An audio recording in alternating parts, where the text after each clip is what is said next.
Alright, so last time,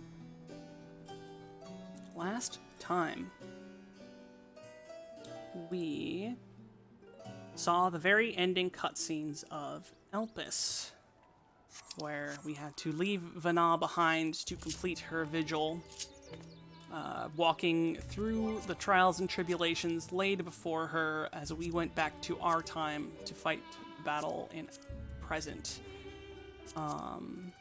We got back just in time for shit to hit the fan. Fortuno was leading some of Radzet Han to the moon teleporter, only for them to be attacked by blasphemies. So the Scions and myself saved the day, and in return for the favor of saving the day, we asked the Fortuno to try and get the Forum to tell us of their grand plan to escape the star. So we got to learn about their spaceship, and Alphino proposed to them, if we can make your spaceship better, because right now it is not efficient enough to get enough people off the planet that they want, we would like to propose another use for it. And they're allowed to refuse, but so for now, we have called up a bunch of our friends. They're going to help bring supplies to build this goddamn spaceship. We hung out with the Loperates, and then we saw the most heart-wrenching cutscene in the planet, where they ripped our hearts out in Square Enix headquarters because these two are the parents of the character who died back in 2.0, and they reunited with Urianger, who was in love with the character who died back in 2.0. Square Enix really was like, man, this character's been really depressed for 6 years. Let's make him cry. And they had a big reconciliation because he was afraid to see these two, but they were like, yo, dude, we've known you since you were a kid, and the only thing we were mad about is that we couldn't mourn her with you. And now, we continue onward. Urianger feeling better. Thou hast my gratitude for lending courage to the Loperates. Not disposed to rest on their laurels, several of our guests have elected to accompany my countrymen to their stations. Some few may still come hither seeking counsel, and so I shall remain to aid them as need be. Thou art needed elsewhere, do not let me detain thee. As a matter of fact, I was hoping you might check in on Alize. Last I saw, she was struggling to carry an enormous pile of boxes out the west gate. I could go myself, but we both know whose help she's less like to scorn. Not to mention that, much to my misfortune, I can think of several other things I ought to be doing. Until later.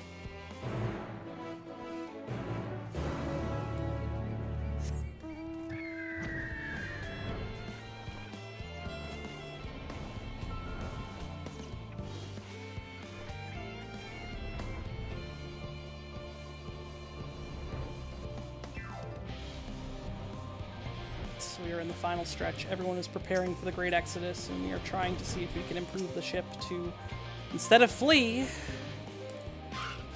try and use it to go confront Medion at the edge of the universe.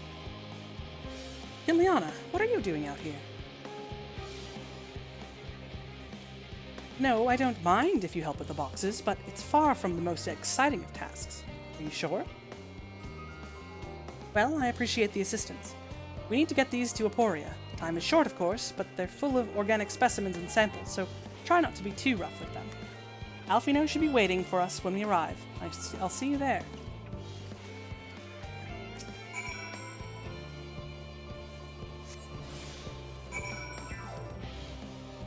I'd feel when not allowed to sprint with Crate. Go, Kin, go.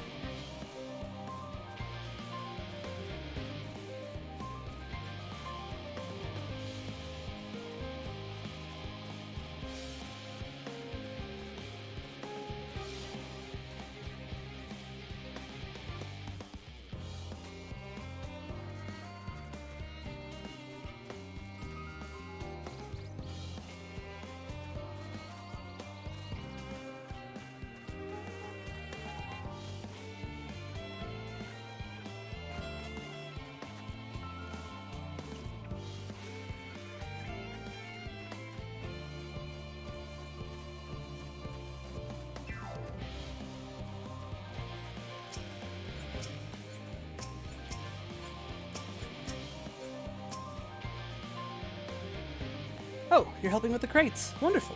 You can put that there with the others.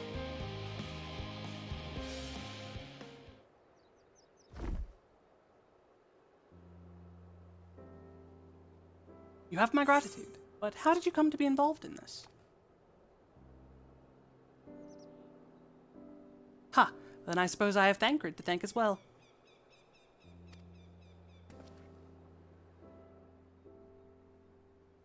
You're wondering why we were tasked with bringing these boxes to Aporia to begin with. So was I. It turns out that this is a base of operations of sorts. Those with final say as to what is included in the ship's manifest can be found here. Father included, I suspect.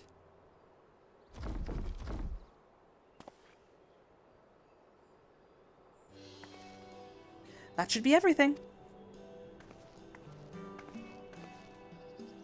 You carried all of that at once. Are you trying to injure yourself? Oh, hush. They're lighter than they look, and not everyone has your delicate arms. I suppose we should let someone know that we finished. Leopoldin is in the courtyard. We can report to him. Why don't you come along? You should get credit for your assistance at least. Considering where we are, we might even learn something interesting.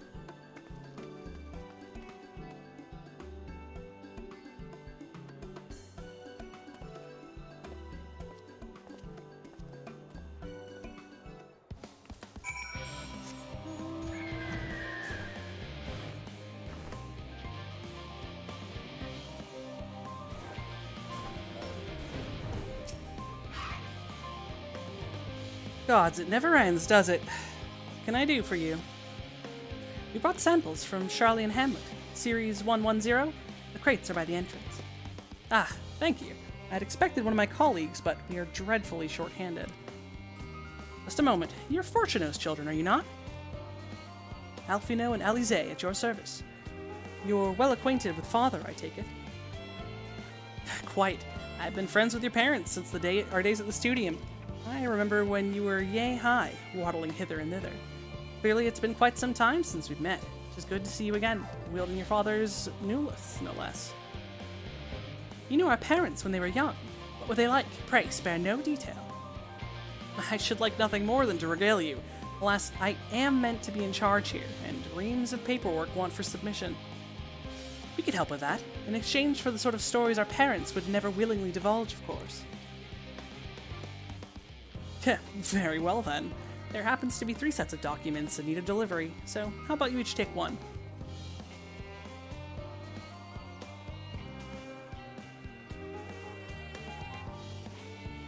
Wait right there.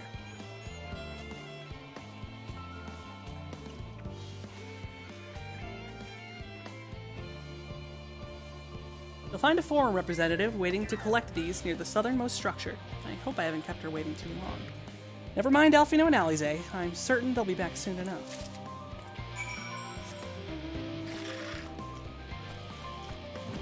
Southernmost structure.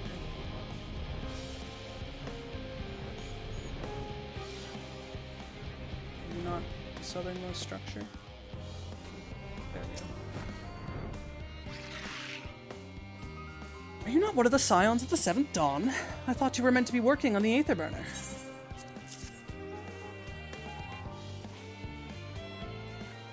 Leopold's paperwork. I was beginning to worry he'd misplaced his quill. I appreciate your help in seeing these documents to my hands at last. As for your other task, pray keep this between us, but I sincerely hope you scions succeed. The Exodus is, without a doubt, the most monumental undertaking in the history of the Forum, and so we must be circumspect in all respects. Risk is a privilege we cannot afford ourselves. At its heart, however, Charlian has ever been a nation of the curious. It would be a tragedy indeed if we were the ones to stymie your pursuit of truth.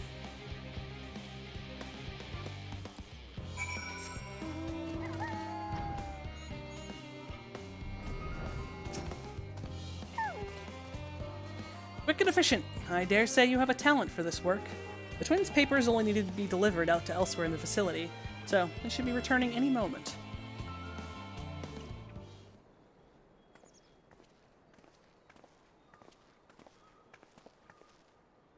We return with not a scrap of paperwork remaining on our persons, you will note. You both have my thanks, and my apologies for sending you on an errand far below your ambitions. Why, and as a babe you struggled out of your swaddling clothes, and... That is quite enough of that, thank you. It was compromising stories of our parents that we'd asked to hear, to reiterate.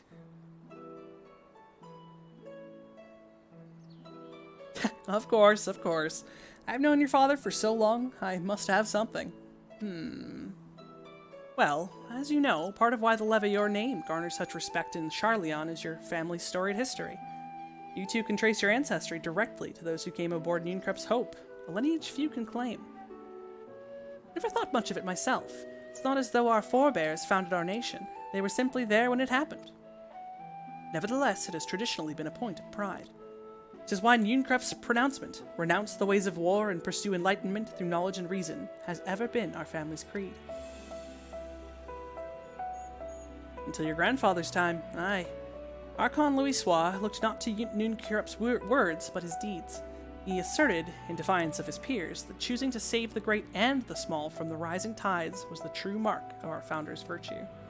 Perhaps it was his expertise, his knowledge of ancient prophecy and the fall of civilizations, that led him to conclude that to eschew conflict at every turn was to consign mankind to his doom. There will ever be conflict, and calamity will follow. Thus, to ignore the plight of those one might conceivably save is not wisdom, it is indolence. You remember his words well. Indeed, Archon Louisoix lived by that personal creed, and used every means at his disposal to bring succor to those in need, Charleon or no. No one loved and admired your grandfather more than his son. Yet Fortunato could not reconcile Louisoix's deeds with the philosophy of their forebears and his peers, a philosophy in which he believed so fervently, yet made a pariah of his father. Fortunato agonized over this contradiction for much of his life. God's father. Son may carry his father's blood, but his choices are his own to bear. Is it not always thus? God knows Fortunato's a cranky old goat, so I'm sure you butt heads often enough. Yet even so, you must know that you are constantly in his thoughts, every moment of every day, and that is not an exaggeration in the slightest. You should have seen him when you were born, barely recognizable. He was with a kind of dumbfounded grin I'd not seen since he first took a fancy to your mother. He was practically skipping when he told me the news. Take my word for it, he loves you to an embarrassing degree. But he is also frustratingly single-minded. Once he's decided that a given action is for the best, he will stay the course, no matter who or what opposes him. A profoundly annoying habit when you're on the other end of it, as I'm sure you'll agree.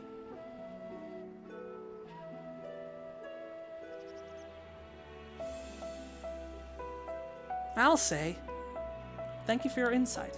When next we meet our parents, I shall mention that we spoke. Try not to get me into too much trouble now. I need the forum on my side. Speaking of which, I ought to be getting back to work. I have to make sure those specimens you brought make it to their proper places, or the cranky old goat will have my hide. We can speak again later.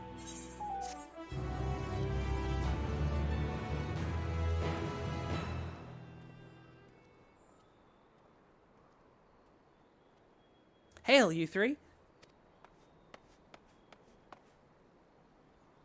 Graha, surely Kokol hasn't driven you out of the forge already. For better or for worse, no.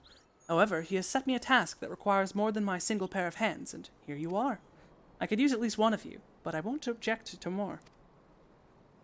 Unfortunately, Alize and I have prior commitments, and we have delayed it too long as it is. What about you, Kinliana? Can you spare the time? Perfect. This shouldn't take long.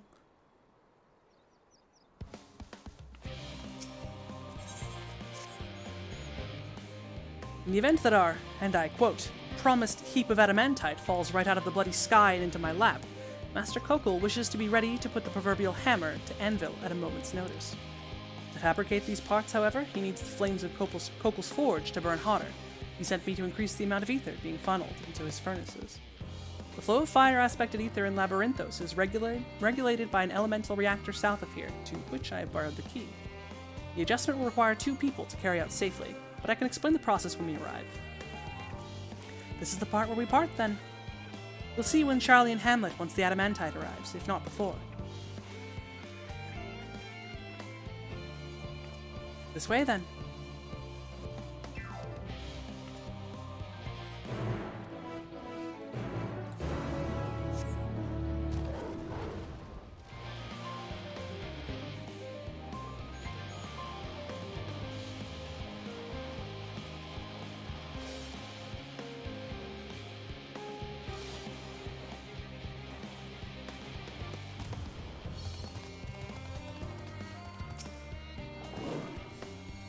The reactor is housed within this facility.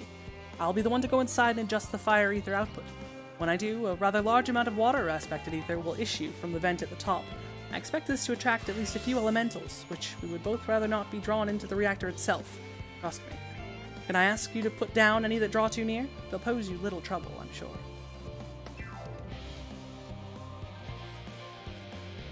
Wait here, if you would.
Did everything go smoothly out here?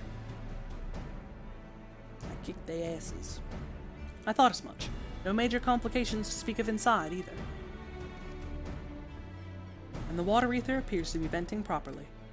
I expect Kokol will have seen a difference in his forge flames by the time I return. Since I have you, there was another matter I thought to discuss with you. Nothing terribly important, merely something I've been considering. Part of this I shared with everyone, yet you, and only you, have been to Elpis. As we have established, refined adamantite is a product of Alag, of the Empire's twilight years, in fact. It was a material which saw much use as part of Allagan's efforts to extend beyond the bounds of this world, Dalamud, of course, being the most prominent. Of those who would push further, expanded Alag's empire to encompass the heavens and the stars above, perhaps the greatest was its infamous technologist Amon.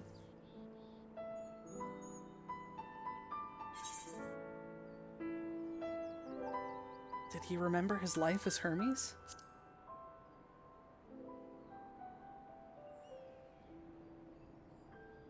I believe he had his own reasons. There is no evidence to suggest that he retained memories of his former life. He only joined the Asians once the Empire was all but dust, as you know. If not his memory, though, what drove him to pursue the idea with such fervor? This may seem far-fetched, but what if souls, like minds, have a personality, so to speak, a natural disposition towards which they are inclined? We know with relative certainty that it was the gross decadence of inexorable decline of Alag that moved Amon to resurrect Emperor Xande. The Empire's people spoke lightly of death and destruction, experimenting on those they deemed beneath them to fill the emptiness in their hearts. In facilitating Xande's return, Amon provided these languid souls with the means to free themselves from the mire of their own indolence. Or would have, had not Xande been convinced by his own death that life itself was meaningless. Amon's desire for his countrymen to conquer the heavens could only be a means to the same end, to instill the people with new purpose. Like Hermes before him, Amon was appalled by those around him, how those around him lived, but could never bring himself to believe that those lives were devoid of meaning. And both of them sought that meaning, that hope, in the distant stars. Such is my theory, anyway. Ultimately, it's the consequences of their actions which matter. Their motives are of no moment, and yet, to reach those stars on wings of adamantite, travel to the ends of creation and beyond, the promise of hope everlasting, that much I do understand. But enough musing for now. Why don't we go see how Kokol is getting on?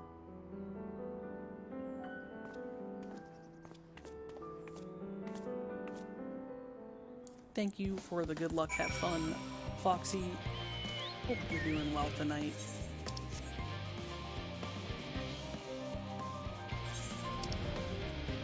We do be here for a wind down session post a sad ending to a CSR run where I was dumb.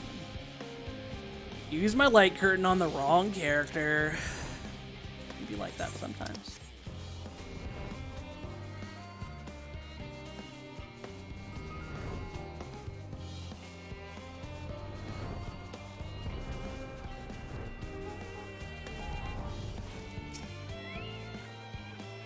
Whew, I can feel those flames ablazing from here. Glad you found someone capable, Graha, but there's not much left for you lot to do. Unless you can conjure up that refined adamantite any faster.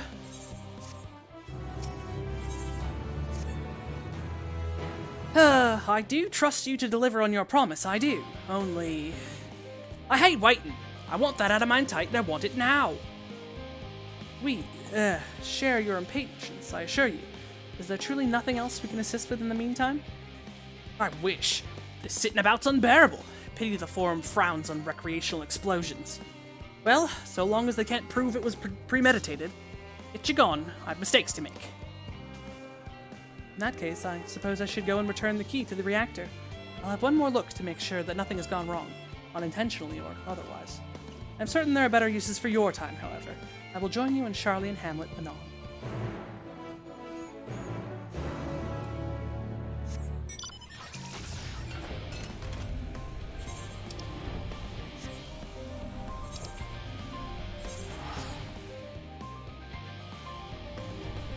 Teleporting 5 feet cause I'm lazy.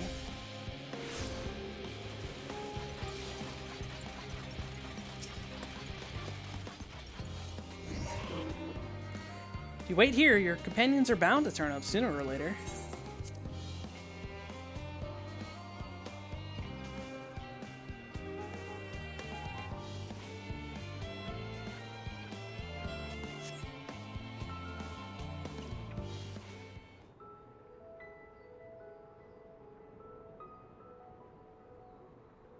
All set, I take it? We finished what we could. Delivered supplies, tracked down escaped animals. Trivial tasks as they may be.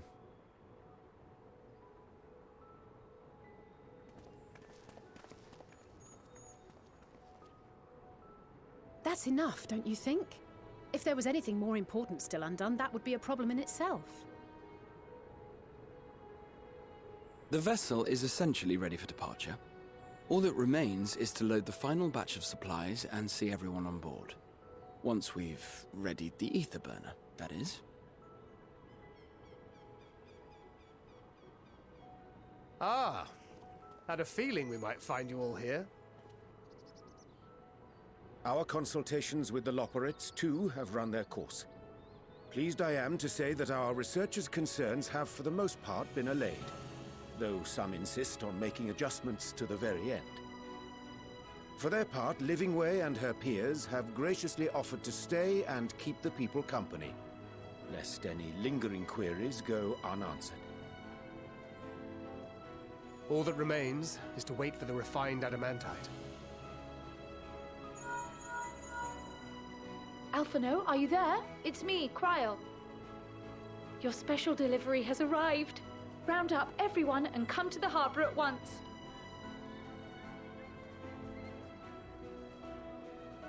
Speak of the devil. Let us go at once.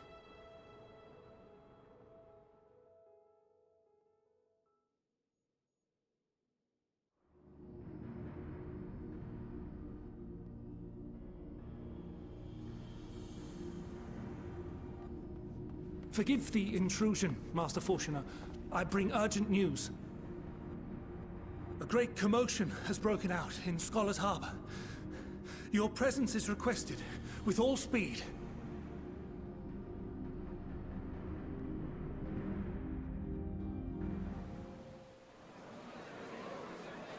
Now, where might this delivery be?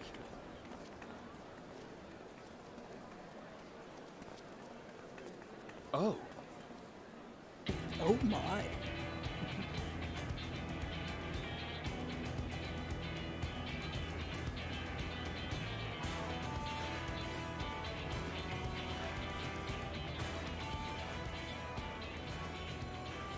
I'm sure it's very important, but we cannot accept these without the proper permits. By the 12! Surely, these can't all be...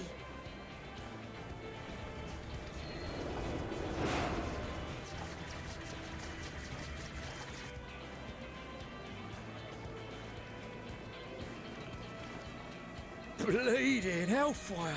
They're bringing them by sea and by air. All these folks in these crates.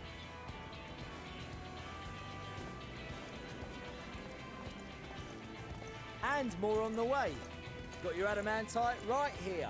A bigger haul than any of these sorry bastards brought, and that's no lie.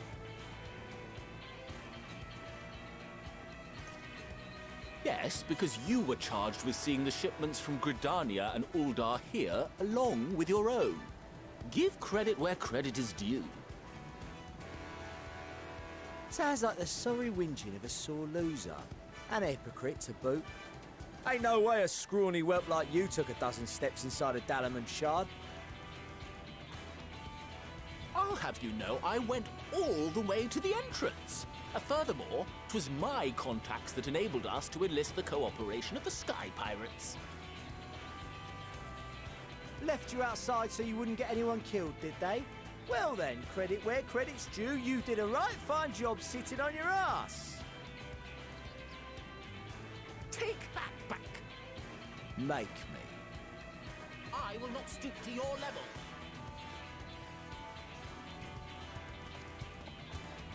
My, what a grand welcome party. Hancock and Saraban. We come bearing relics both sacred and Allagan, as well as a few other gifts that may be of help, to be presented with best wishes from the Eastern Alliance.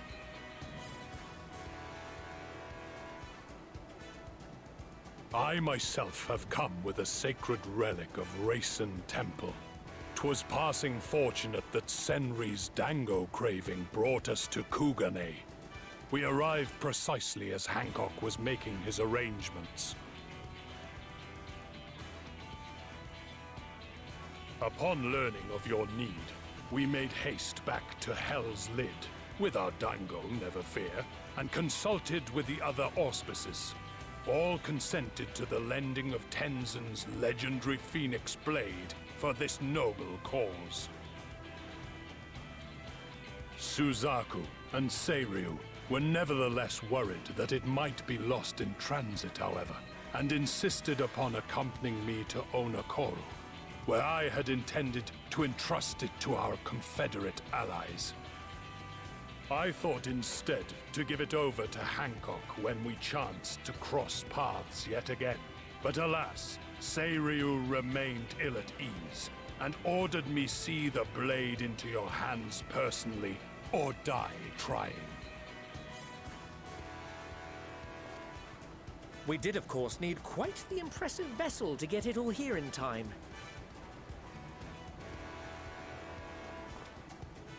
Fortunately, our majestic associates have been more than helpful.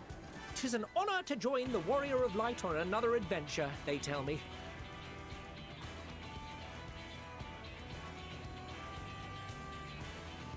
That is all wonderful to hear, but what of the extraordinary cost? I shudder to think of the ransom we must pay for such a bounty. Fret not for your coin purse, young Alphino. Lord Lolorito looks ever towards the profits of the future, and thus the East Aldenar Trading Company went to some lengths to reduce the financial liability. And since the Scions funded the entire venture, not a gill need be rendered up in compensation. Everything is already yours. We funded the venture? When? Don't let the name fool you. This coin keeper knows a thing or two about spending.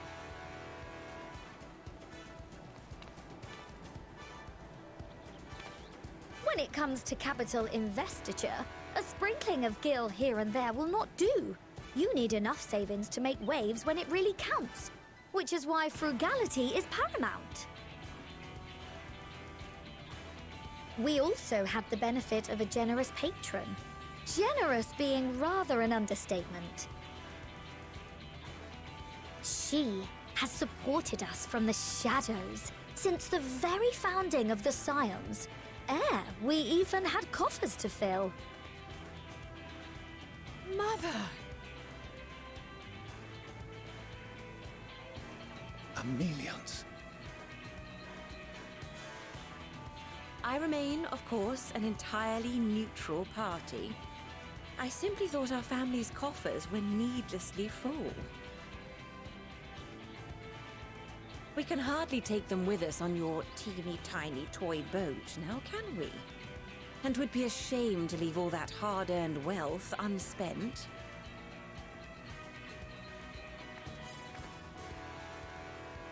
Waste not. Amelia Enslevier, the true Shadow Lord.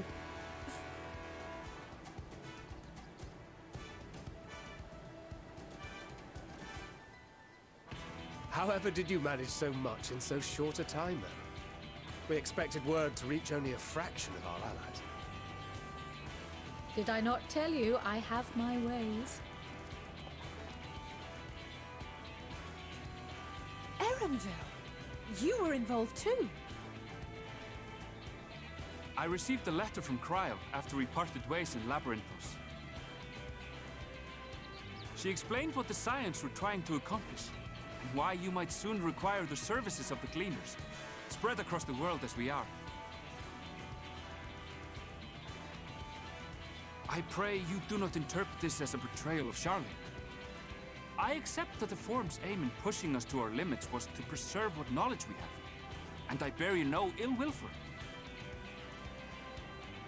Yet, in collecting that knowledge, what I came to appreciate most about our star is that there remains so much we do not know. That is why I chose to help the Scions, to combat the obliteration of those countless, undiscovered wonders. I held no illusions that they would be less demanding taskmasters, though, rest assured, if I had, I would have been sorely disappointed.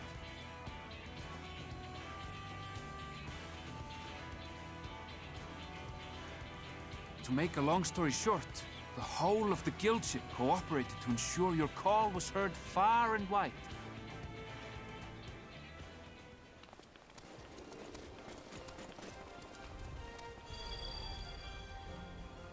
What's this about a ship that can fly to the moon? And why didn't you mention it sooner? The one time you don't beg my aid, your problem's a bloody ship that can fly to the moon. Sid, you brought the team. Of course. Garland Ironworks' finest. You need only point us towards my new favorite ship. Oh, I nearly forgot. We stopped by Whirlit before coming here and picked up a package from Gaius. He's still of the mind that actions make for better penance than words, contrite or otherwise, so we offer none of the latter.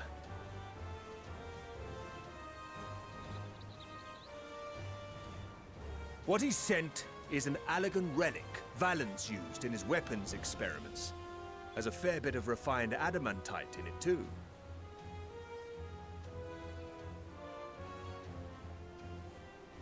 As you like us not suspect, we've also brought adamantite for Mordona's Dalamud shard. I admit to some consternation upon first receiving Kryl's message. So few Scions remain at the Rising Stones now. Far too few for such an expedition. However, the Gleaners were able to secure us reinforcements. Idleshire's treasure hunters, not least among them. I know. How the Gobbyflock fought. Slowfix's gratitude for the safe return of his daughter has not waned, and he gathered his kin to our side with an astounding quickness. The clash between their machina and the Allegan defences was a sight to behold. I wager even you would have been impressed by the magnitude of the Gobby booms.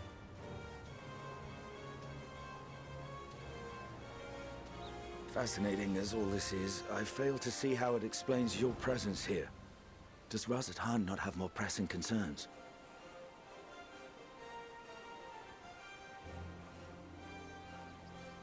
We do. Yet averting the final days would be the most expedient solution. That, and I am indebted to you.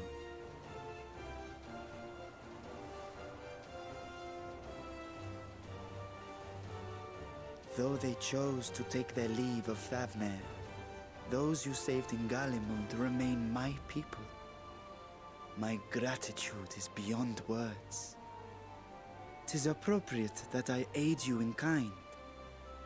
If in the doing we bring salvation to others of this star, so much the better. You will recall that I spoke of my father, Midgard Summer, and his journey across the great expanse. As he traveled betwixt the stars, his resplendent scales drank of the ether in those nigh empty surrounds, and imparted to him the strength to persevere. Thinking they might further your cause, I called out to my kin for consent. Ashdai's answer was silence, as ever. Tiamat and Chris-Velgre, however, responded favorably to the suggestion. My sire, too, stirred from his slumber long enough to speak and say, "Very well." Thus have I brought you his own worm scales. Fit them to your purpose, and seek a worthier fate for us all.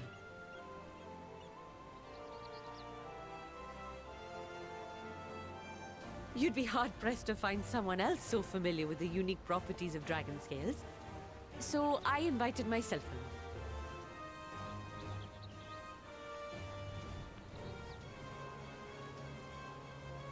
along. Bugger me, this is so unbelievable. I've gone right back round to believing it again. Forget a 6% gain in efficiency. With all these goodies, we could get 7, no, 10, no, 14 bleeding percent. Think of how far we could go! What we could do with that much power! What we could blow up! If Kokol is duly convinced, then it must be true. In which case, the Scion's end of the bargain has been fulfilled. Would you not agree?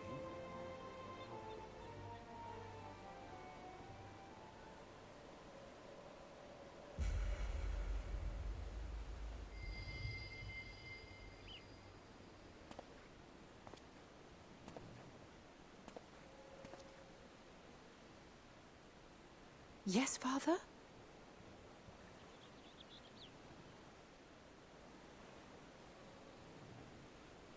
I know not what you seek of Hydaelyn, nor for what purpose you would take command of our ship. Yet this much is certain. To do so will be to dictate the fate of this star and the lives upon it. The lives of each and every creature, in their magnitude and their fragility. Do you understand? And are you prepared? We have seen and we have felt how much each life shapes this world. And so we are determined to abandon none. We understand what is at stake, and we are prepared to bear this burden.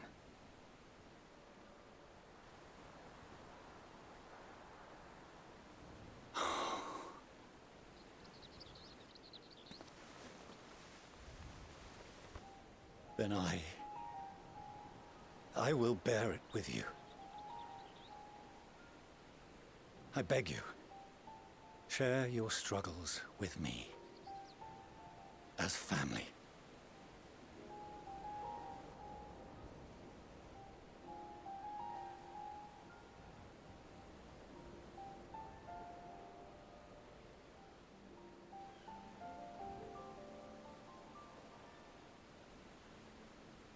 You grasped my fingers with such tiny hands the day you were born. I thought my heart might burst. 'Twas love and happiness beyond expression. Overwhelming, and a conviction so powerful that I trembled with something close to rage. I had heard the final days foretold. I swore to myself then and there that I would not let them steal your futures.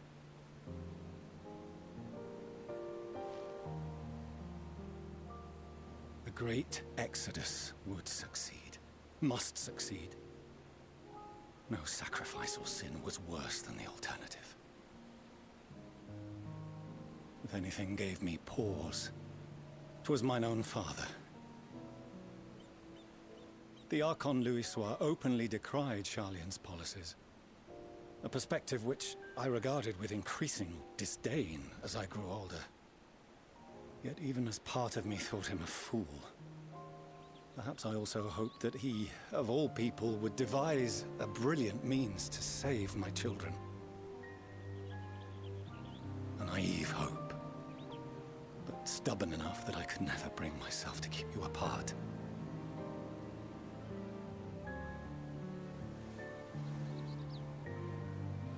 No, that was his doing, when he perished at Cartana. As we pulled that twisted slab of Dalamud from the sea, I remembered the warmth of your newborn touch. Chastened, I vowed never again to suffer any interference in my mission to protect you. No matter that you yourselves wished otherwise. Detest me, fight me tooth and nail, I would suffer it, and more, and be satisfied so long as I could force you onto the ship.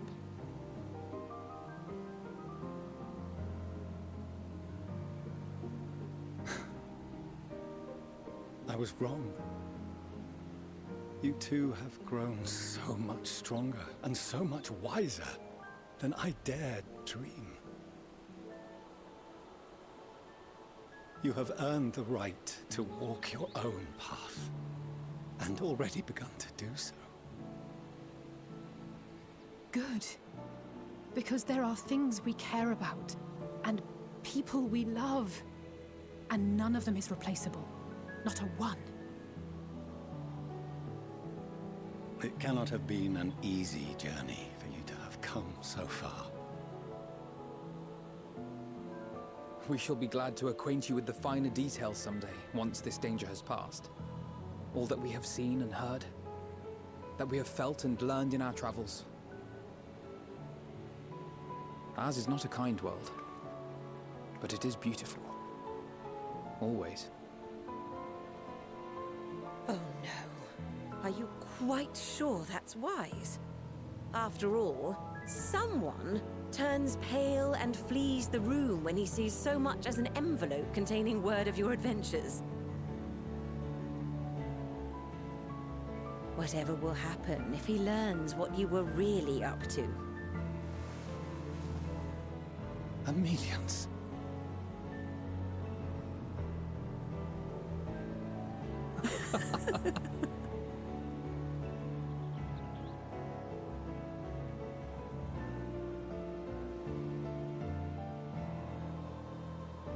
Though I have wronged my children most gravely, I owe you an apology as well. I assumed that it was the Scion's influence that made them so keen to charge headlong into danger.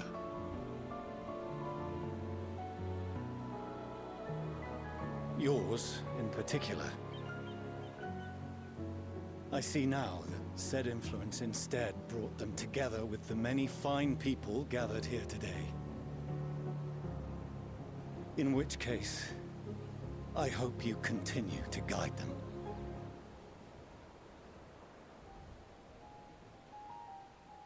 If we've finished loitering about the harbor, might I suggest we put our plans into motion? People are beginning to look confused. Perhaps you can spare a few words ere they resume the tedious lugging of cargo.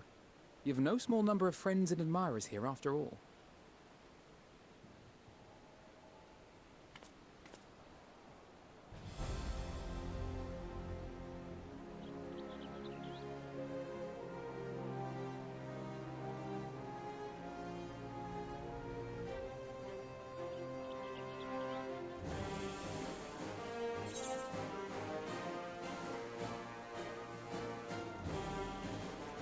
Lend us your strength.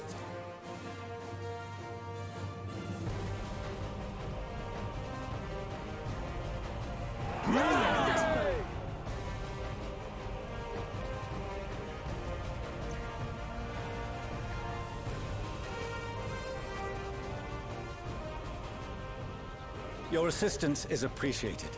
Now, in an orderly fashion, if you please.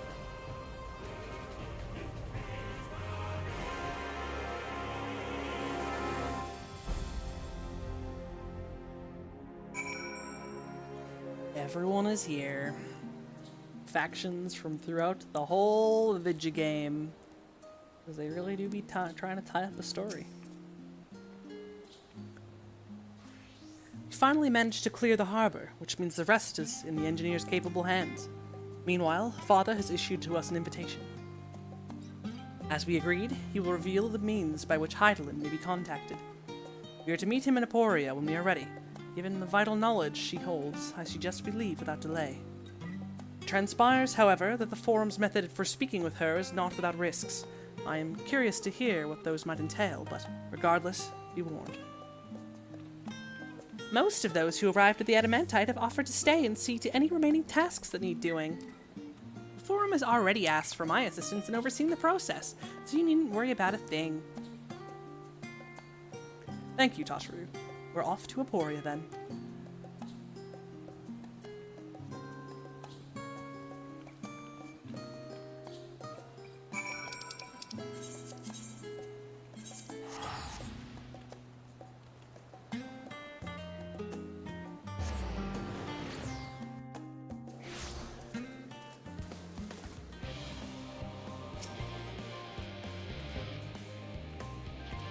Liana. I've already shown the others inside. You will want to speak with Clara Lane. She has the key to the lift and can send you down after me.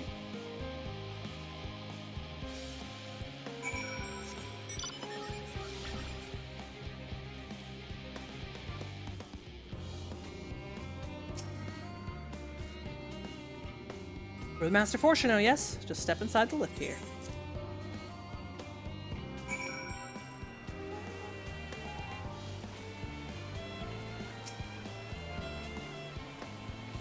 From here, we proceed to the heart of Labyrinthos, and its most closely guarded secret, Thalmaizen. It marks the beginning and end of our efforts. Once we delve to seek audience with the star, once we will embark on our journey to the heavens. This way, if you please.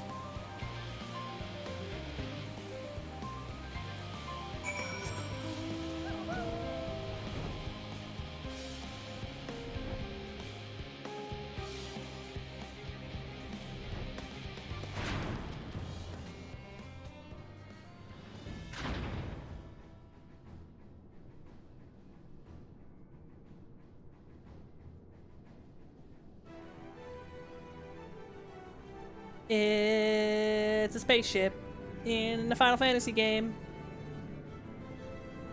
Sci-fi in my fantasy.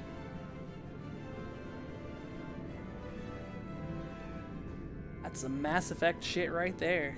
That's a game we have to finish.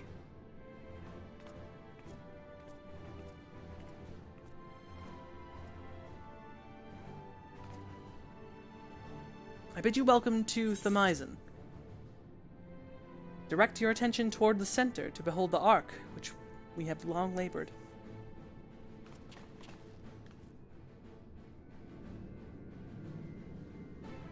As you can see, it was designed as a medium-sized craft, the better to reduce fuel consumption. Miniaturizing magics have been applied to its interior to ensure that the thrust-to-weight ratio does not place too great a limitation on its freight capacity. The ether burner, as you know, has been removed for further modification, but we shall reattach it soon enough. I've received word that Kokol and several of your allies are working on it with intense fervor.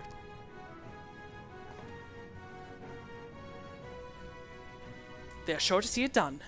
It was by their expertise that many a prior disaster was averted. If anything, I fear they will not afford us much time for speaking with Hydaelyn ere they finish.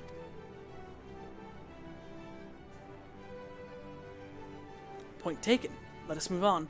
I must warn you again, however, that even with the benefit of our device, to treat with her is not a simple feat.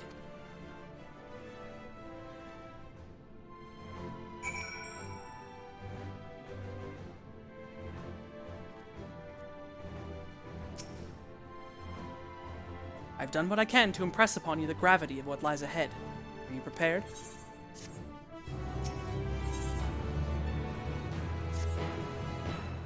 You make for the lift at the center of this chamber. Come.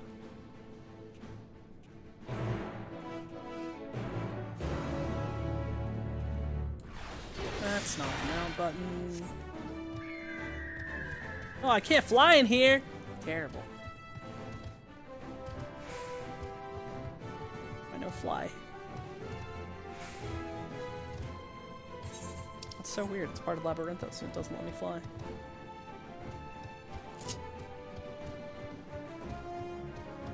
It's like, no, you cannot fly near the spaceship.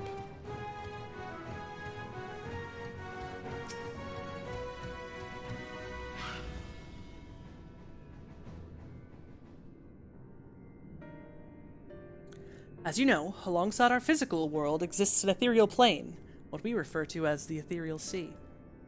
At the heart of the star, the physical and ethereal are one and the same. Thus, the deeper we go, the easier it becomes to pass between said planes.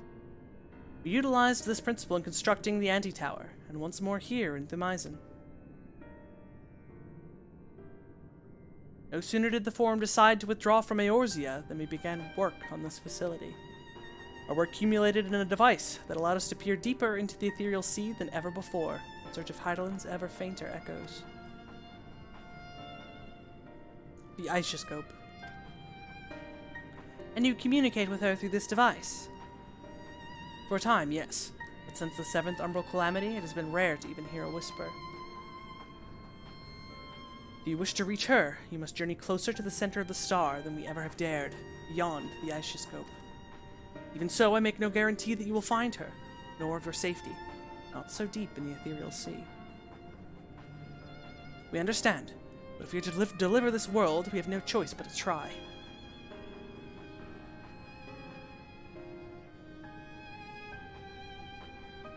I know.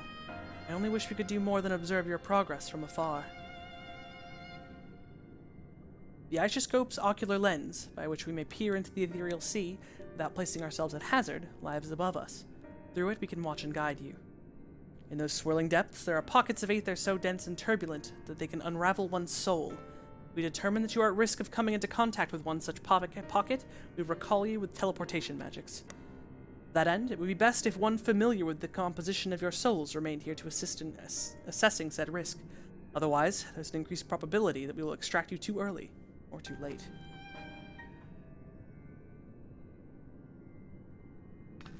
Please, allow me. I have thought upon this much, and, in truth, I do not believe that I am fit to join you in the trials ahead. The events at the Tower of Babel drained me, yes, but even before that, your capabilities far outstripped my own. This is no time to have a weak link in our vanguard, no matter how much she may wish it otherwise. If I assist in the manner that Master Fortuno has laid out, however, I may still be of use. Will you trust in me to do so? I can think of none I'd trust more. Compared to all that effort you put in keeping us alive while our souls were in the first, preventing us from dissolving into ether on a single expedition ought to pose no challenge at all. And even if we did, I expect you would hunt us down and restore us to health somehow. You flatter me, but rest assured that I will be keeping a close eye on all of you. There is one more thing. Those in ages past referred to the ethereal sea as the underworld, our final resting place. In its embrace, his memory washed away, leaving only the purity of one's soul, or so we believe. Yet what of these memories? You think to ask what becomes of them, cast adrift on ethereal tides. Some theorize that they linger for some time, those associated with strong sentiment in particular. In those depths, memories of the departed may even coalesce around you, for hatred or for love. Thus do I caution you to be wary, but also to have faith. Remember those who did gladly extend a hand to you, that they may lift you up once more.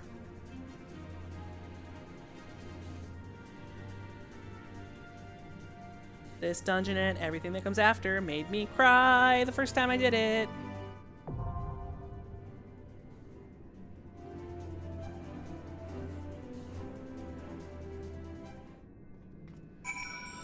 so we create a party to venture into the Ishoscope. Nope. The twins and Ishtola, my squad.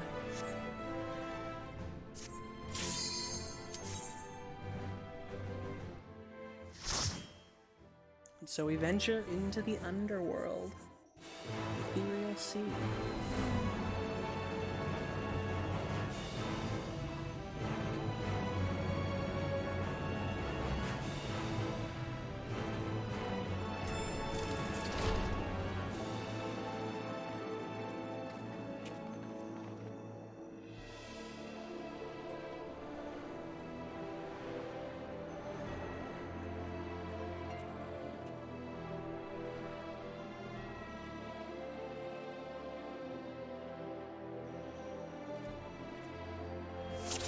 All seems in order with the lens, and I trust you can hear me.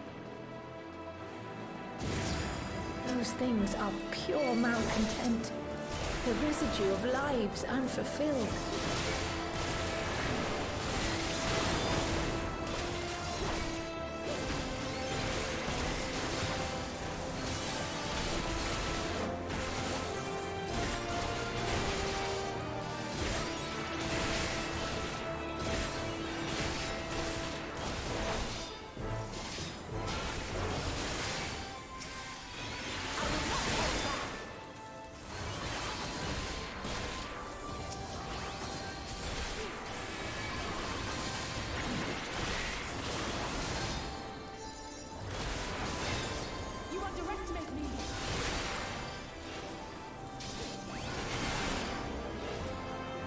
Finally, I'm allowed to be level 90.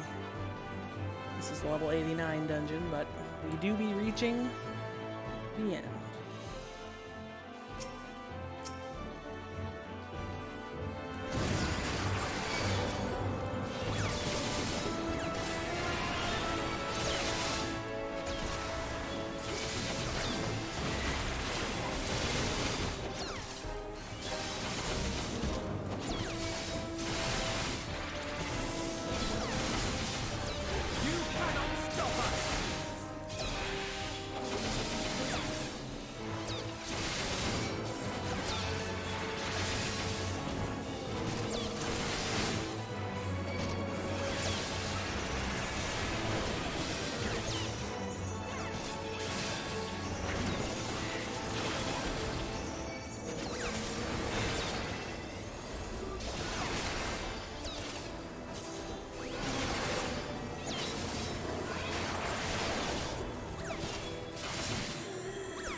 Oops. I just shirked Alfino. Good job.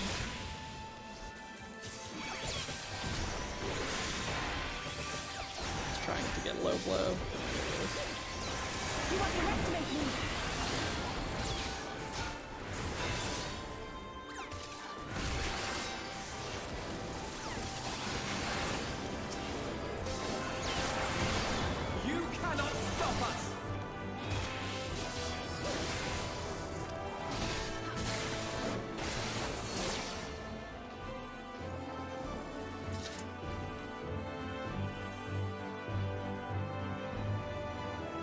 Golden light. And Ilberd. Unrelenting. This is the guy who betrayed us back in the days of post-Realm Reborn. bastard who took the crystal graves out from under Alfino's nose and attempted to assassinate the Sultana, ripped off Raubon's arm, and made us flee to Ishgard.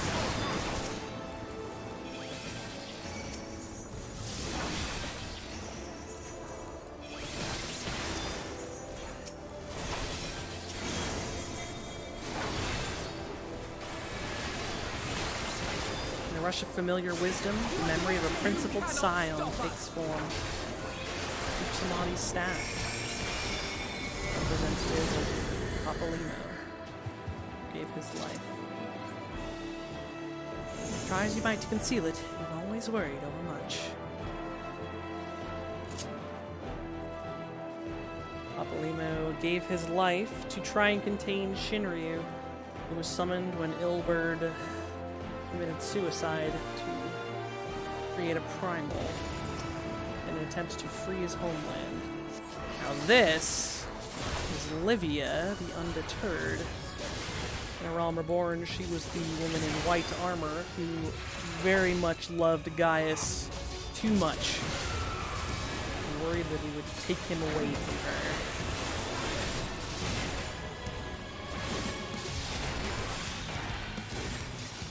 Also the sister of Lucia, who works for Ishgard.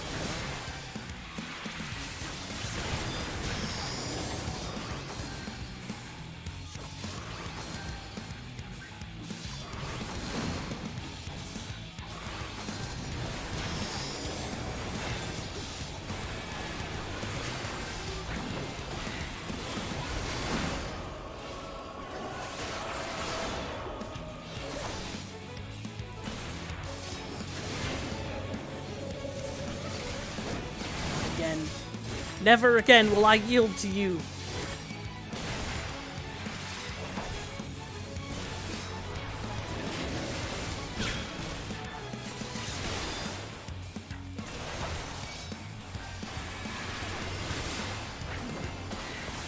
You cannot stop us!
With you.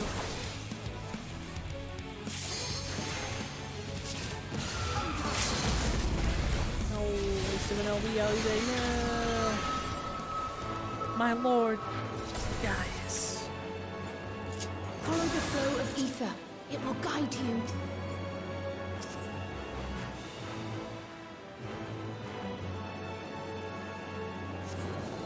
The ether is too dense.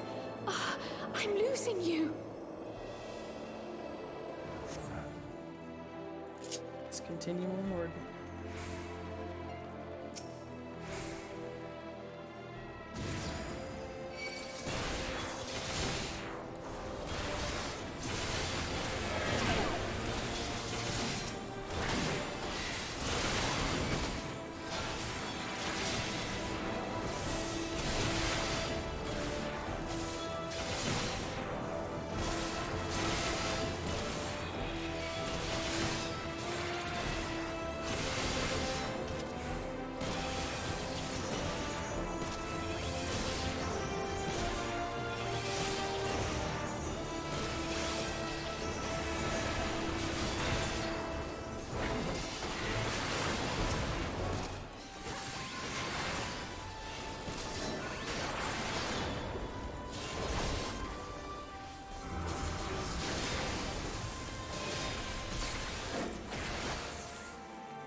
Another golden light.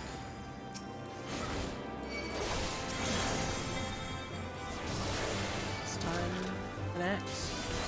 A rush of familiar affection, the memory of a valiant Archon takes form. That's Moon Breedus.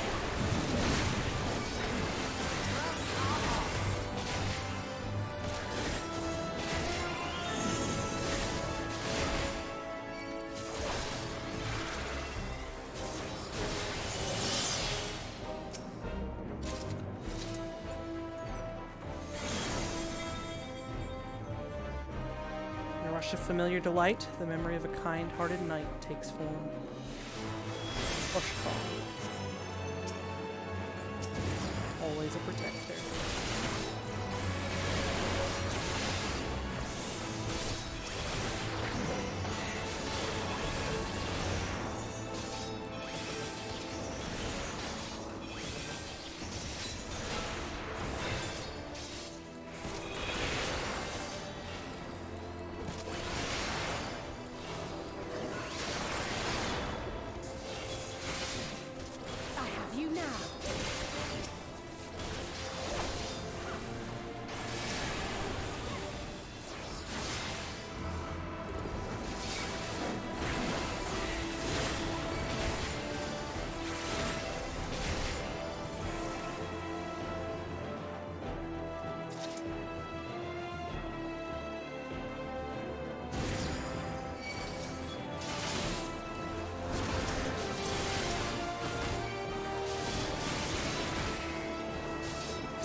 Boss. As my life belonged to the Empire, in death I shall serve. Gaius no longer wishes this of you, Perfectus. Ryotan, the unshakable. The man who had two big ol' shield arms. He was simply a commoner, or at least sort of a commoner. But Gaius made him an officer through his merits, and as such, he earned Gaius' respect. Or Gaius earned his respect. I love that. Once upon a time, this man had his own duty, hate Westwind, but alas, that duty is no more. Deleted from the game. Now he's a fun single-player duty, though.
on Belsar again. I failed you. You didn't fail it.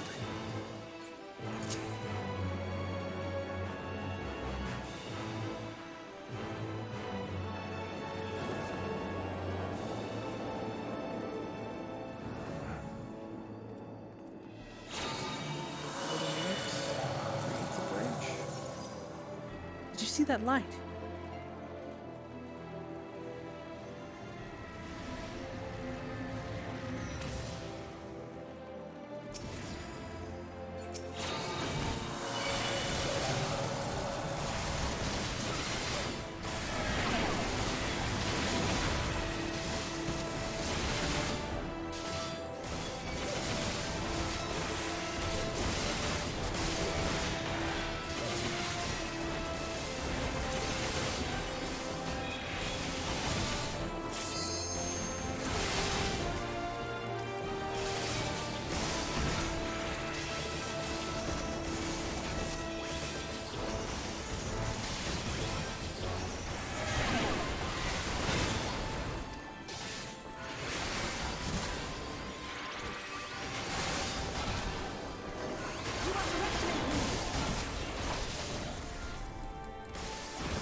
I knew we would meet here.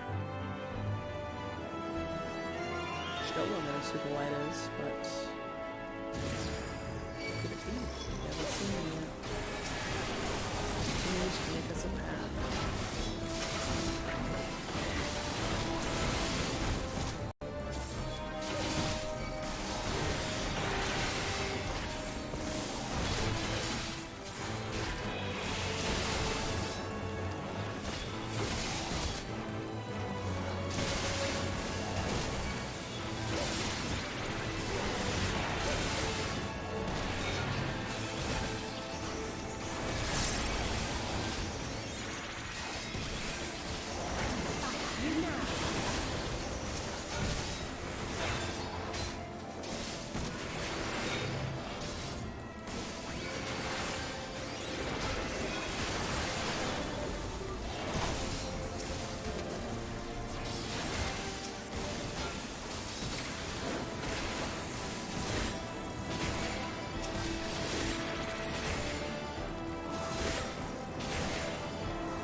Minfilia. Our thanks, Minfilia, for being our guide. She vanishes.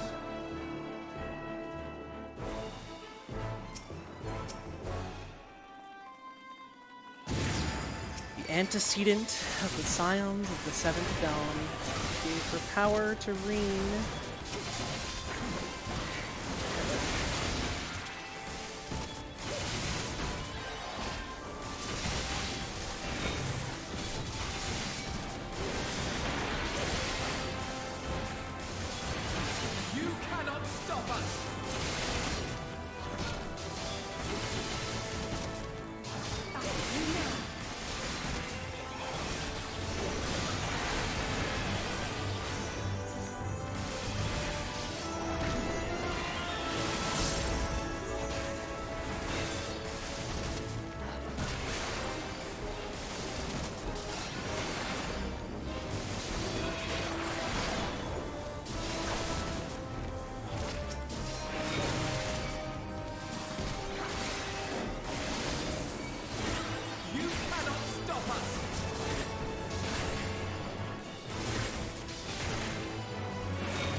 waits here at the end of the underworld.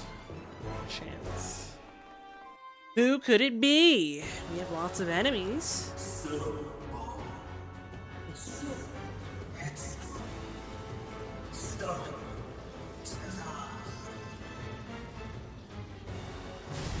Here he is. Refusing to surrender. Amon. Is as far as you go. Fandaniel. Hermes. All of the above. Amon the Undying. Sundered Soul.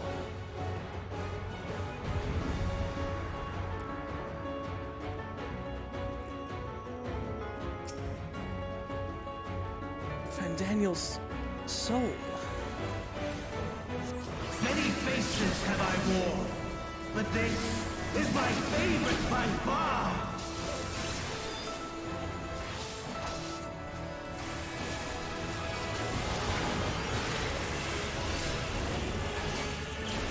You will persist in this folly no longer.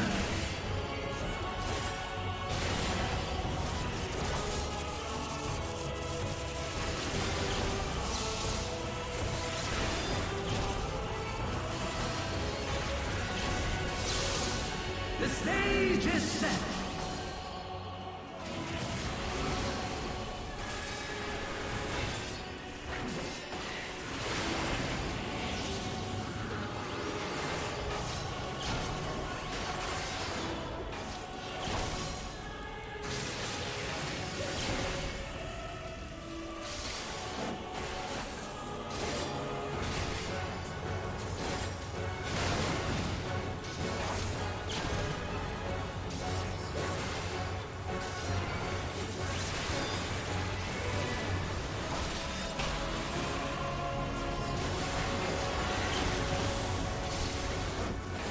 Let the curtains rise for the main attraction!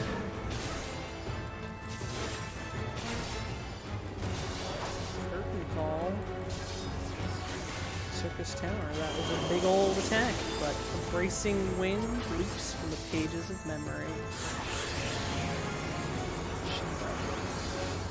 Azael is here once again to save us.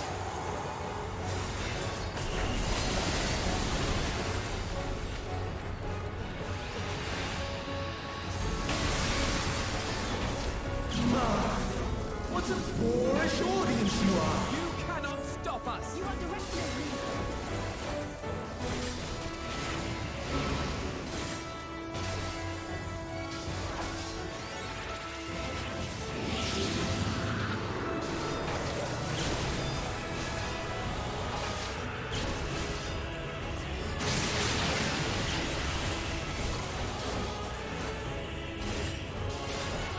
You cannot stop us!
lies! All lies! Your dreams, your hopes, your futures, delusions and lies!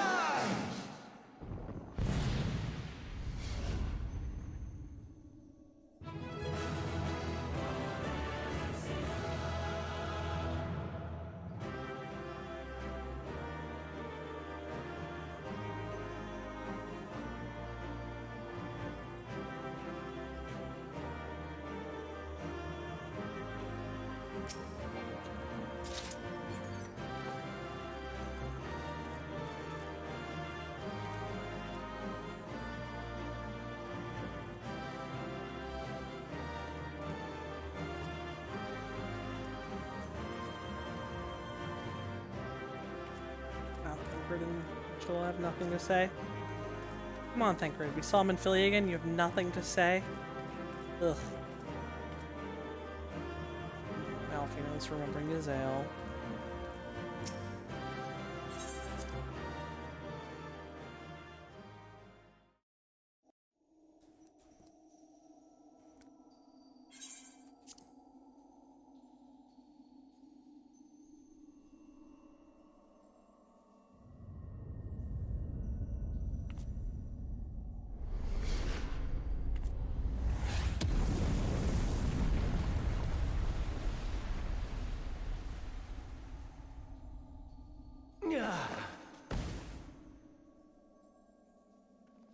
My very essence begins to wane. Sweet, sweet agony.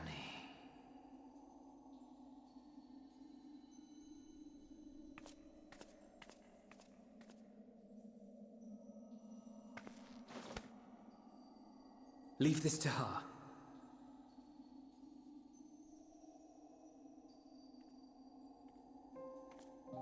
Come to deal the coup de grace. Good. Watching you struggle against the inevitable is bad comedy. Erase me from existence, soul and all.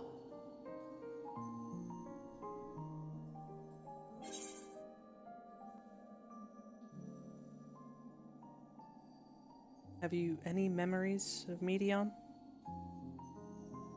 Do you recall your days as Hermes?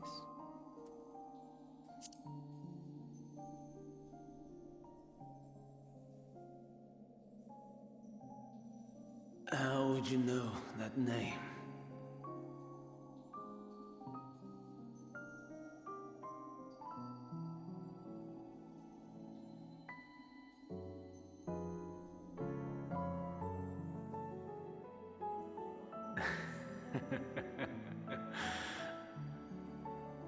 Then it was you. In Elpis. With Emmett Suck. The final pieces fall into place.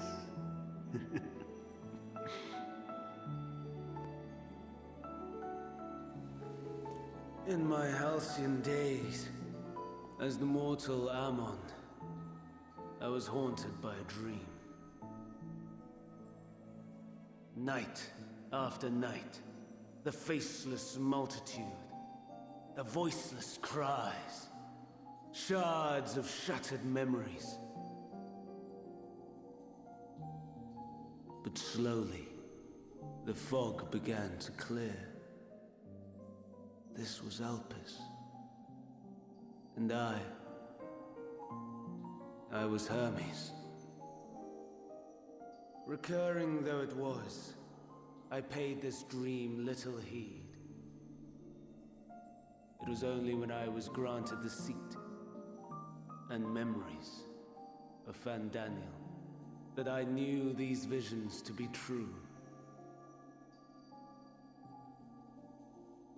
They were the memories of Hermes that he himself erased using the power of Kairos.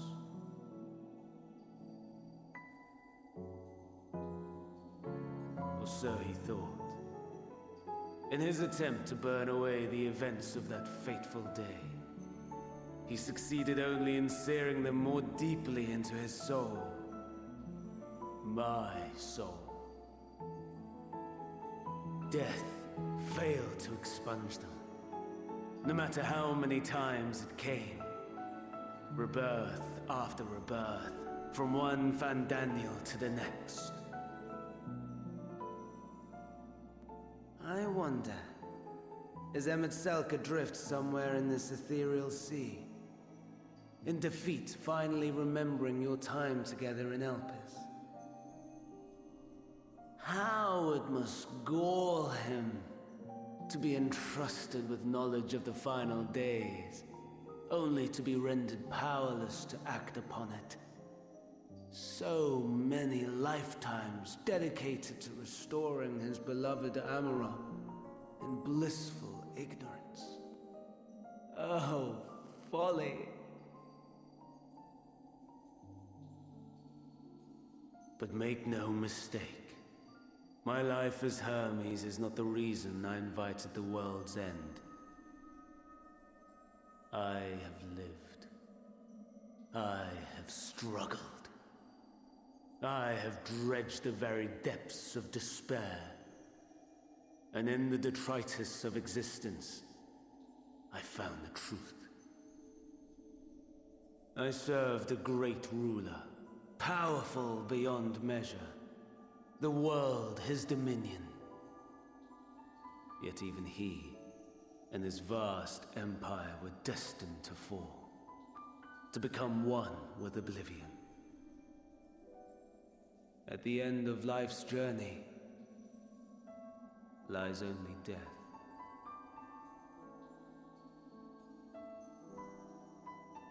So I ask you, why live at all? We betray, we torment, we murder. We are wicked, spiteful creatures, without exception. If life is so sacred, so precious, why fill it with such misery? Man wallows in a hell of his own making without purpose or meaning. To live is to suffer, and I would end that suffering by my own hand. It matters not if it flies in the face of all believed right and just. Death is the only solution!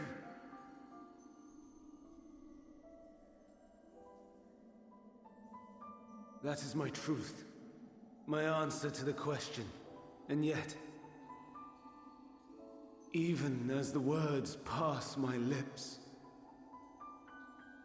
I am filled with doubt. Has my search reached its end?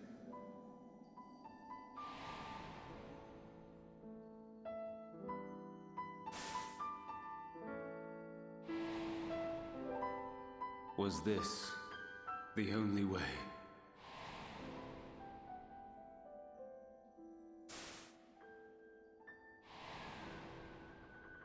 After all these years.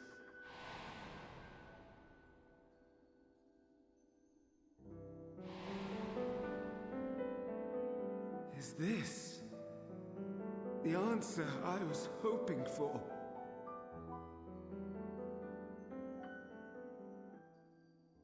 The lamentations of the damned. How it vexes me to see your conviction falter at the last. Fandaniel, still clinging to existence, I see.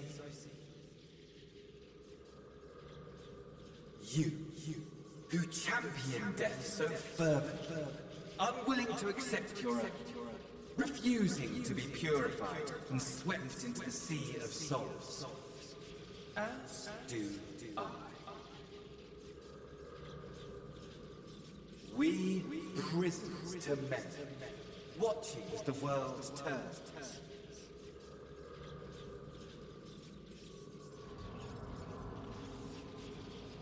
Though unlike me, you will be spared the ignominy of having your corpse made a puppet, dancing to another's tune.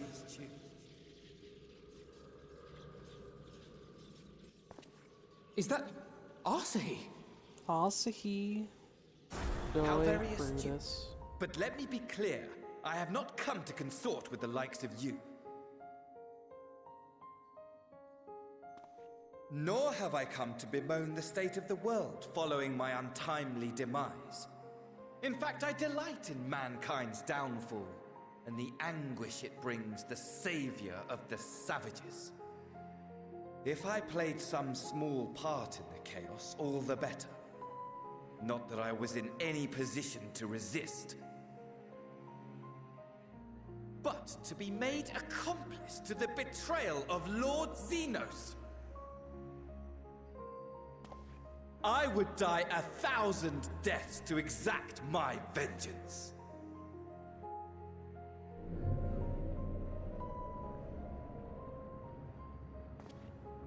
Now you are at my mercy. I shall drag us both into oblivion, and you will never see the fulfillment of your magnum opus.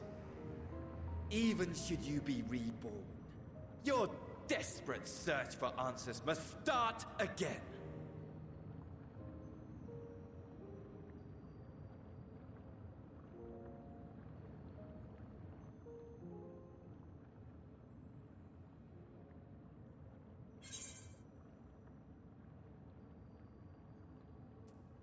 Next time, we'll find the answer together.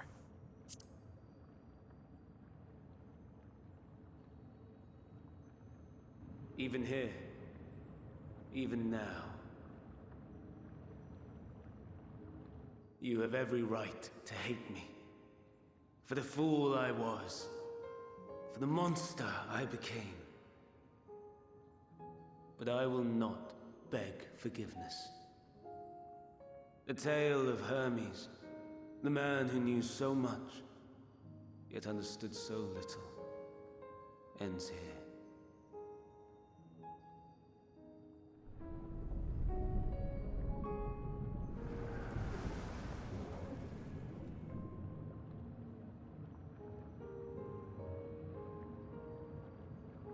Don't try to follow me. I had more of you people than I could stomach in life. Never mind in death. Likewise, I pray we do not meet again. You had better hope not.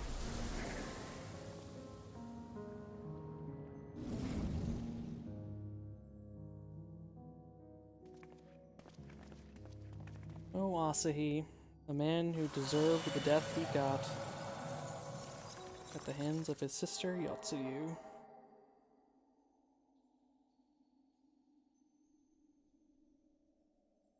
Come. Hydaelyn is waiting.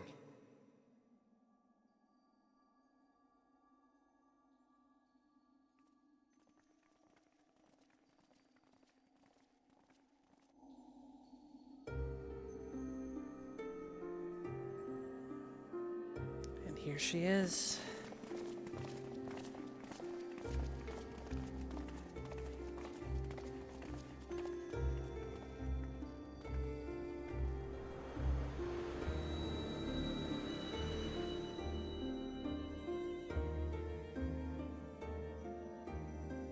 Brave travelers, I welcome you.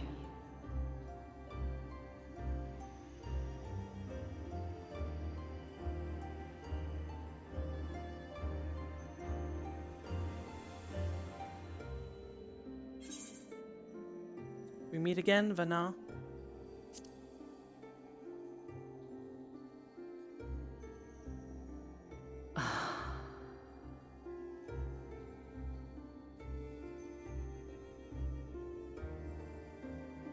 I see.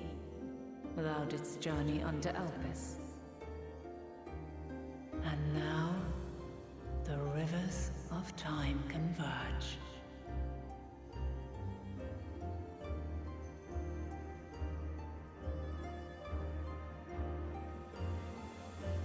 know why you have come. Yet I would hear you speak your reasons all the same.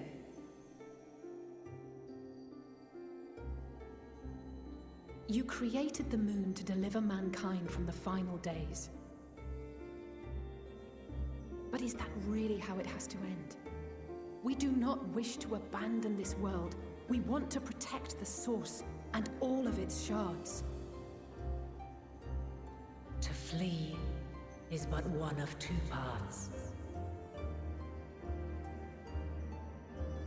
The other leadeth to Meteon, far beyond the stars, where she doth chant creation's requiem.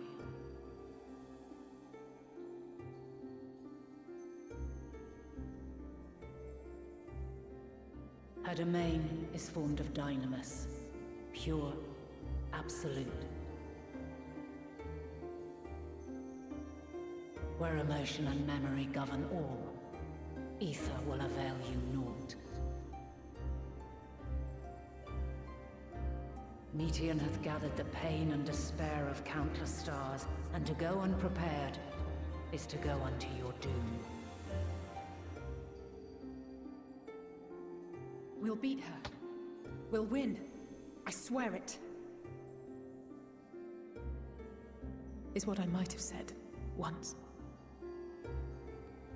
After everything I've seen, all the times I've succumbed to my own anger and fear. I can no longer pretend that courage and faith will be enough. But are we truly so powerless? That our only choice is to flee? Far from it, my child.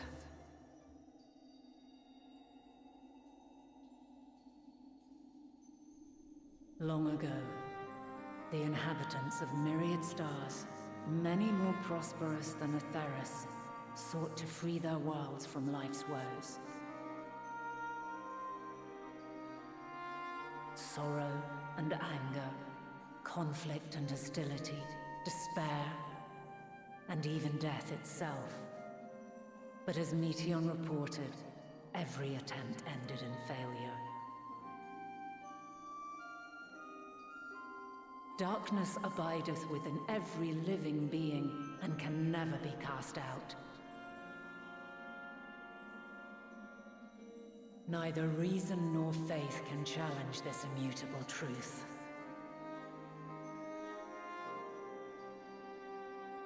To live is to suffer. And in suffering, find strength and purpose and hope.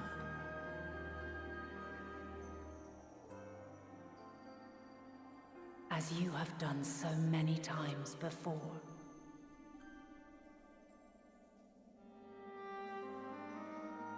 Thou dost pursue an impossible dream. Yet knowing this, you pursue it nevertheless. And thou hast learned to depend on others as they do thee.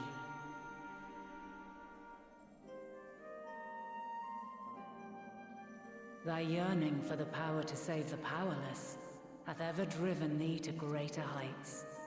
Thou hast grown strong.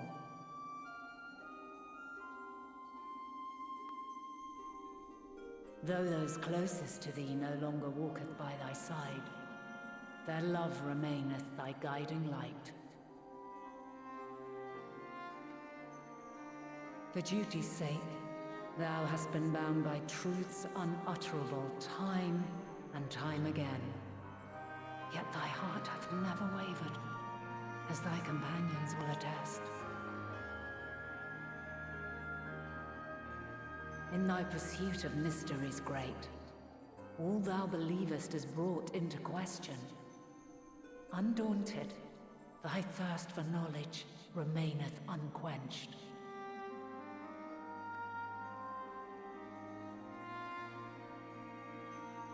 The fires of hatred that once burned in thy heart burneth no more.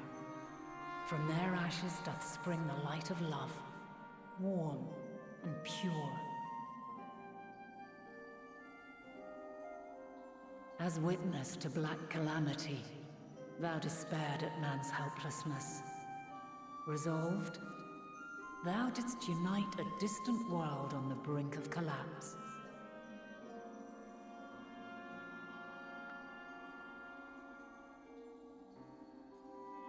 And thou, my champion, when all did seem lost, thou never abandoned hope. For every trial and every foe that did bar thy way, thou hast proven equal to the challenge, drawing courage from the many bonds forged on thy journey. You have all known despair, and though the end approacheth, you walk on, heads held high. Therein lieth your power, the strength to silence the song of oblivion.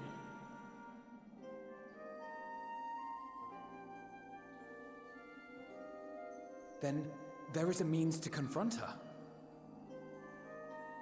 Yes, if you should prove yourselves worthy.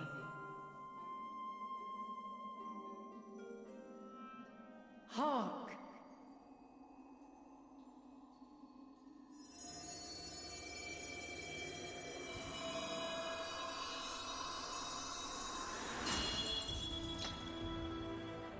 Nigh impossible is it to send mortals to the edge of the universe. Should you fail, there will be no second chance.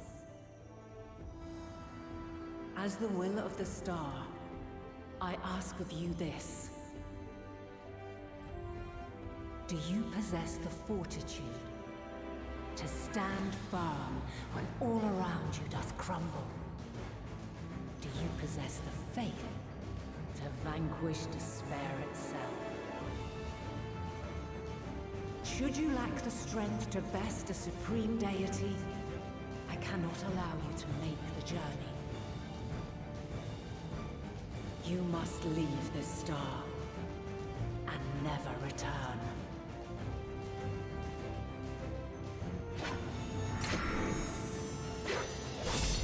Prepare yourselves. Prove ourselves worthy, eh? Sounds straightforward enough. Aye. No room for confusion there. In any case, we've come too far to back down now. I am of the same mind. What power I have, I shall bring to bear. The three of you seem to be forgetting who we're up against. It's not every day we battle a divine being of untold power. Well, not quite every day. Do try not to get underfoot. Needless to say, there'll be no margin for error. Let us hold nothing back. For the people of this world and those beyond the rift.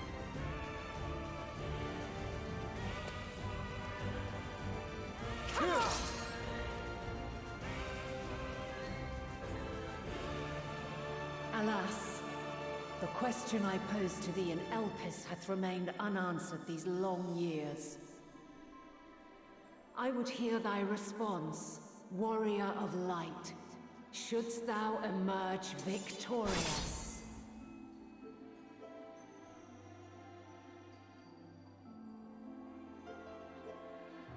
Has your journey been good? Has it been worthwhile? That cutscene gives me feelings. We can take on this party, this 8-man duty with our teammates. First ever 8-man trust. We fucking went and did it after that whole... You can't just, you know... You can't just have a whole friggin' monologue session and not let you take it on with the NPCs. I listened to this song on repeat when this Endwalker first came out. Form a party to face Hydaelyn. The squad. Yeah, Urianger can be a DPS for this, but since I'm a tank, got Rom.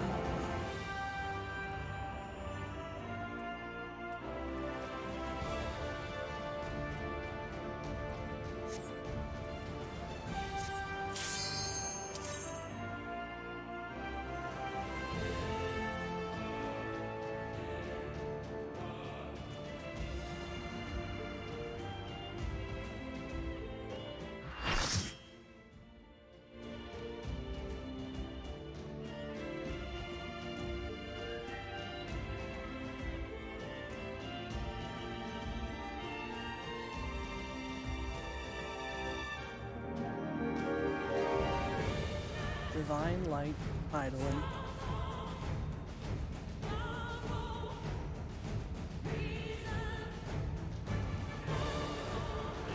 I, the last of my kind, shall test thee. Come, prove thy worth.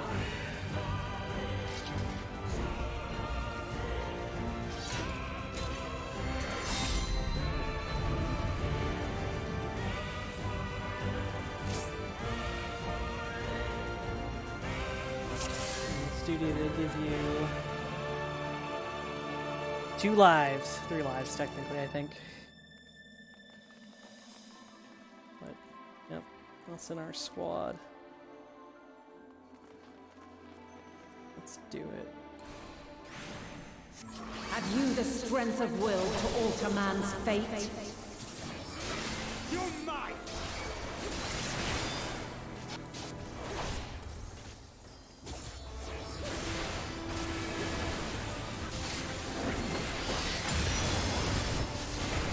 Change of arms. May the test continue. She changes from sword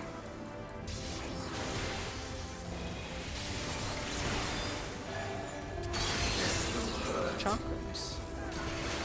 Reminiscent of a duel we had many years ago.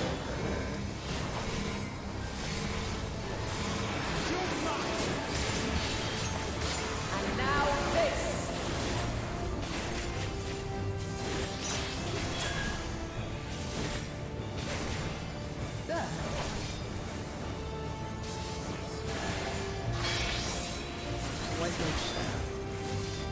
Light unyielding.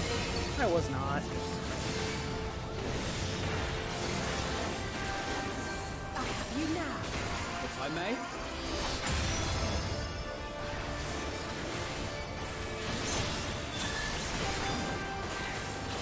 You underestimate me.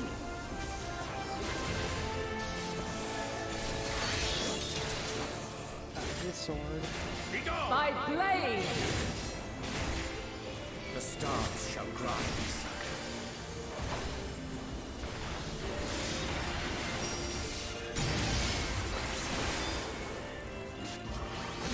Begone! Might.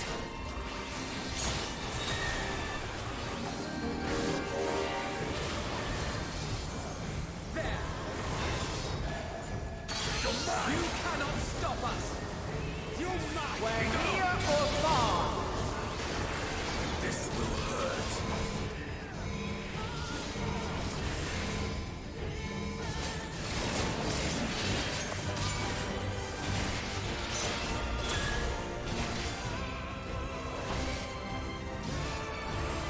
This will hurt. By blade.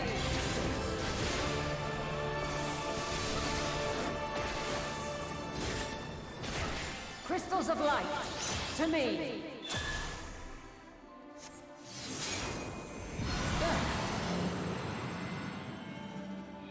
Transition phase.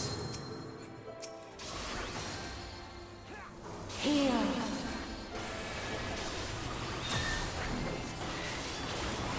The song of creation's end. Feel.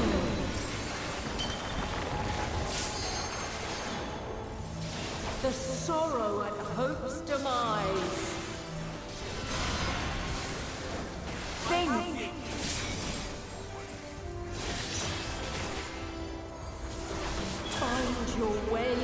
darkness.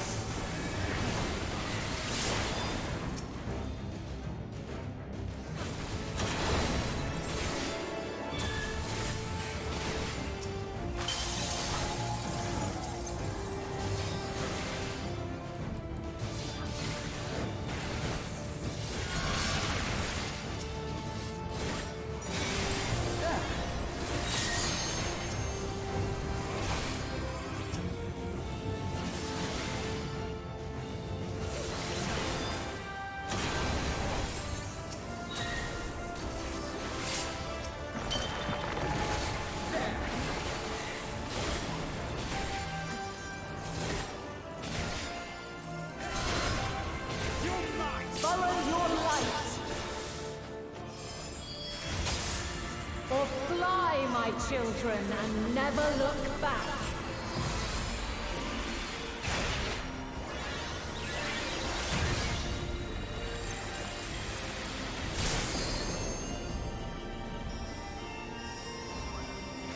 Then you are resolved. Hold still. But this test is far from over.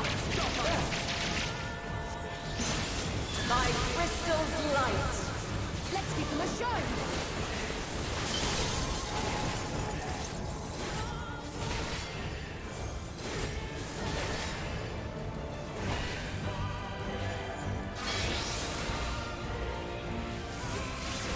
Light unyielding.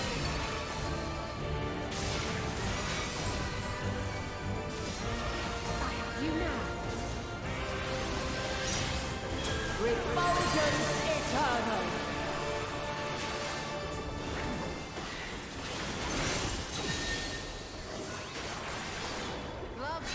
You underestimate me.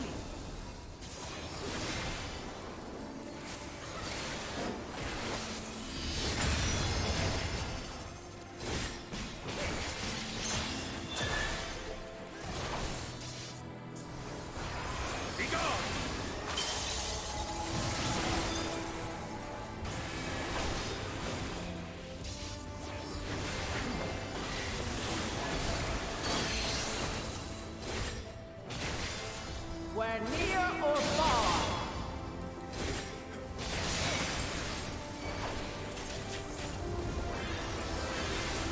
You underestimate me.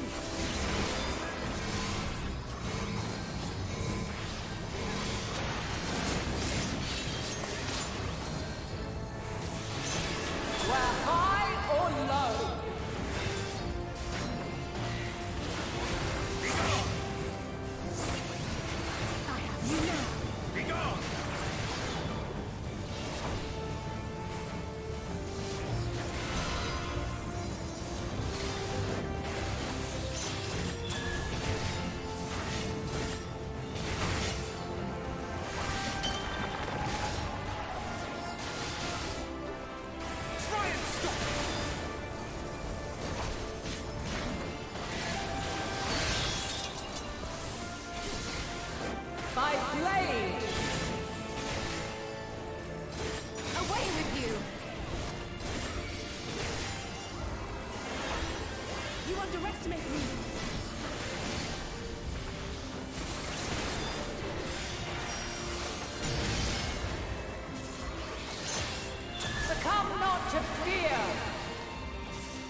I will not hold back.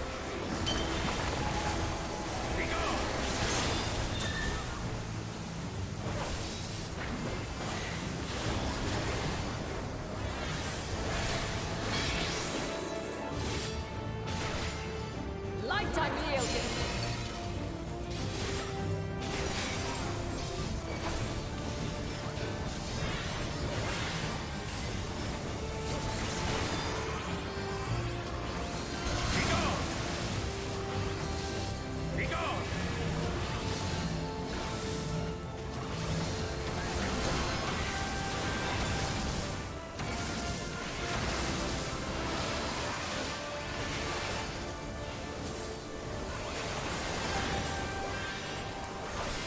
Oh, my GCD is too slow. Oh, that's what's happening.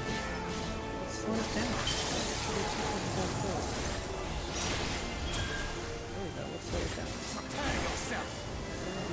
Be gone! I'm missing the last fucking every time. By blade! You, Justinian, get out of here. Back in.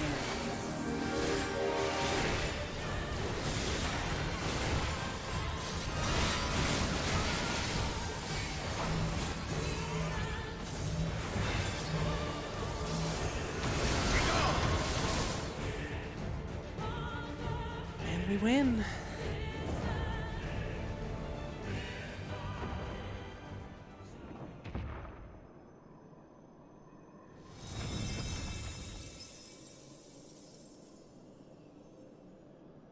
At last, man has the strength to.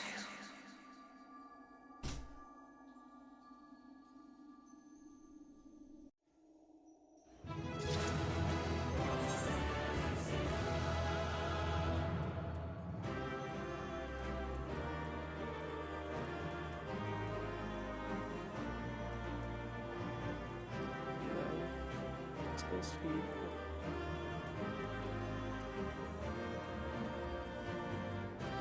What happened? GCD is just. Oh, maybe it's because I'm not in a full party. No, that'd be weird. Anyway, yeah, we defeated. She who put us to the trial. All our chums beside us.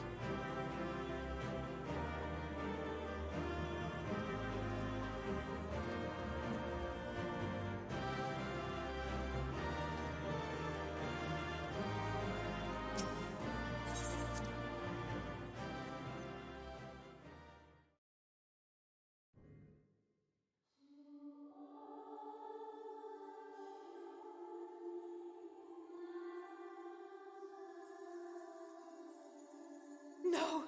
This can't be happening!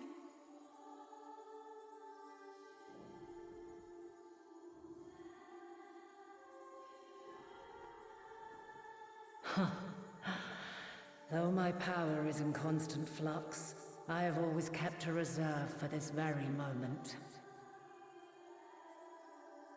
It was a true test of your prowess. You have done well.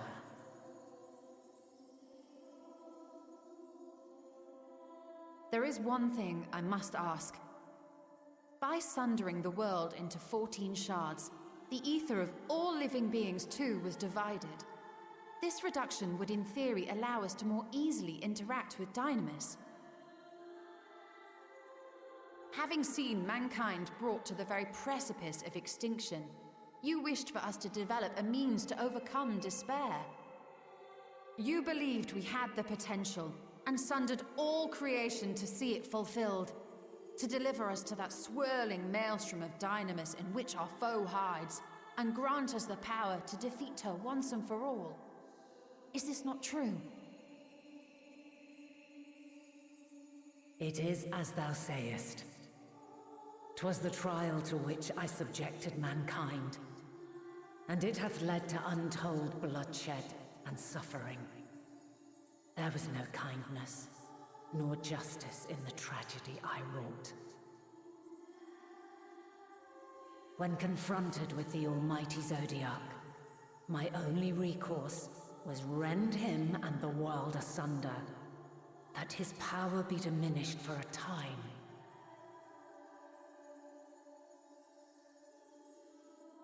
And so it came to pass. Now you, my chosen, have surpassed my expectations, surpassed me. I entrust the fate of the universe unto you.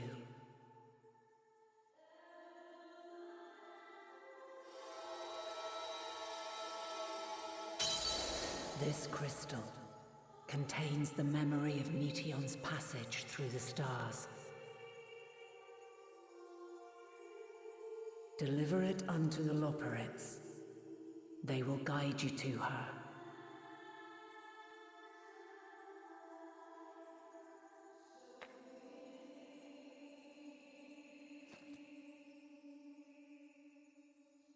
Though they may be capable of crossing great distances, there is a vast difference between traveling to the moon and the furthermost reaches of the great expanse. And unlike Meteion, we cannot simply soar on waves of dynamis to our destination. Indeed. To make such a journey would require an astronomical amount of ether. But a solution lieth close at hand.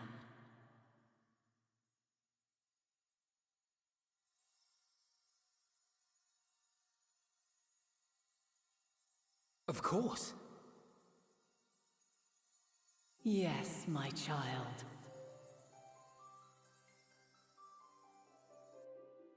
Ever since I became the will of the star, the ether drawn here had slowly crystallized.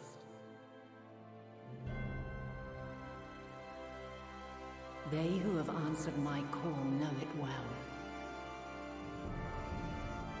While I have remained hidden, it hath become the embodiment of the planet's will in my place. A faceless, omnipotent force of nature.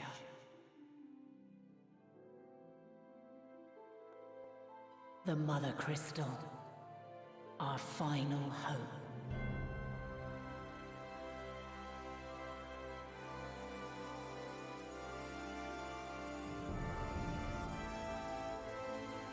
Alas, I can do no more. The fulfillment of this task doth fall to you, my chosen.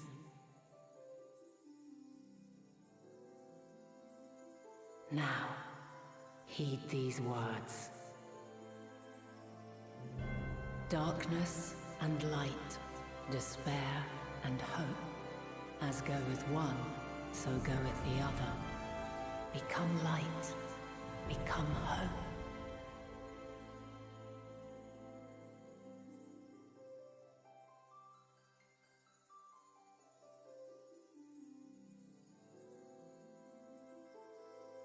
I have a gift for thee.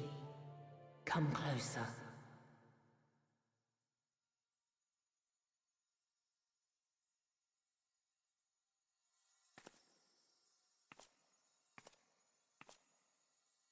Long have I searched for a means to safeguard the future of this star.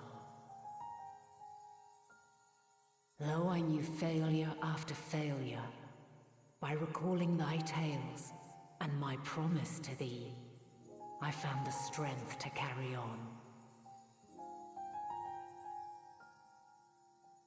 Though the world is ever changing, thy thirst for adventure hath never waned.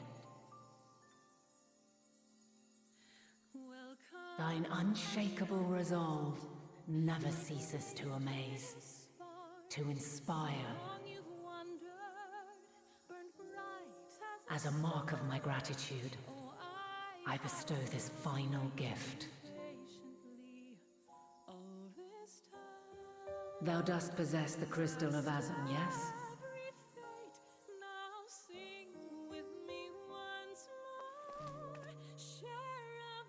As Hydaelyn, I reside over the forces of stasis, tranquility, peace.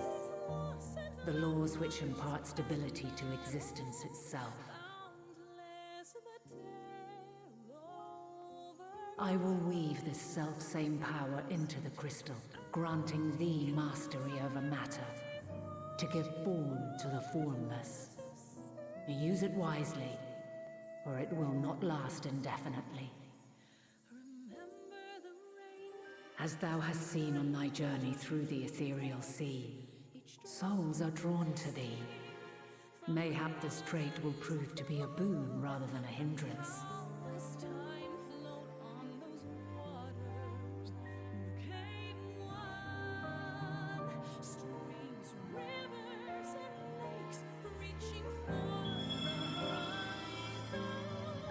It is thy hopes and prayers that enable Azam's invocations and give them life.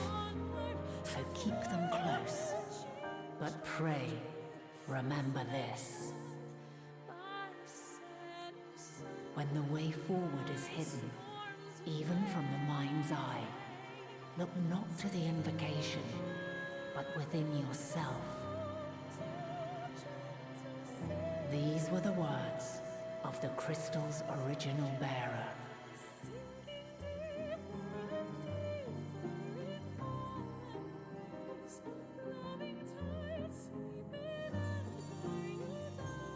With that, my work is finished. Fulfill our promise. Right the wrongs committed when the world was yet whole.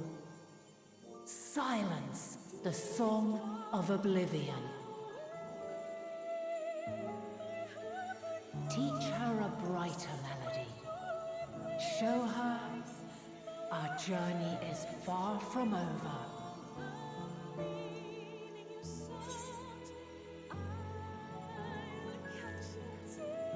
We'll find our way, Vana.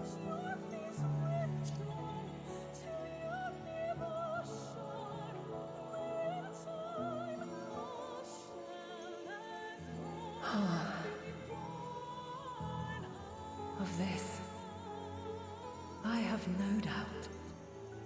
For yours is a light brilliant beyond measure. Long after I have gone, though not even my soul remaineth, my love will be with you forever, my dearest children.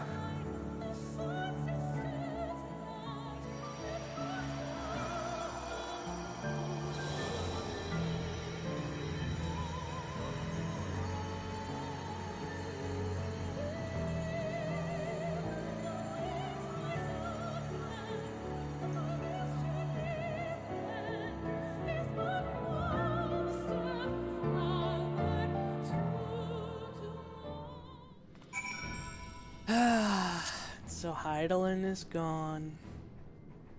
The one who set us on our path, and in a way we set her on hers. It's time to be like that, but her purpose done, she moves on. And we must go the final stretch.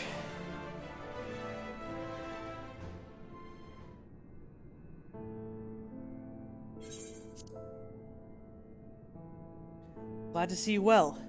We could roughly place your souls. Deep as you went, we could neither see nor hear you.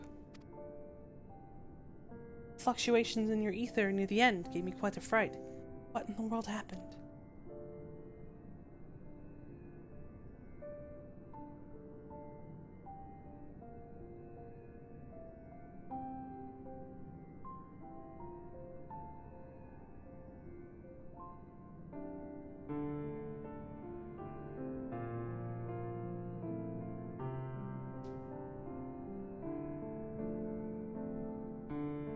You mean to say Hydaelyn is... No, there's no time to feel our feelings. We must carry out Hydaelyn's will without delay. We'll find Meteion if it's the last thing we do. If you wouldn't mind handing over the crystal, that is. The fancy navigatory one.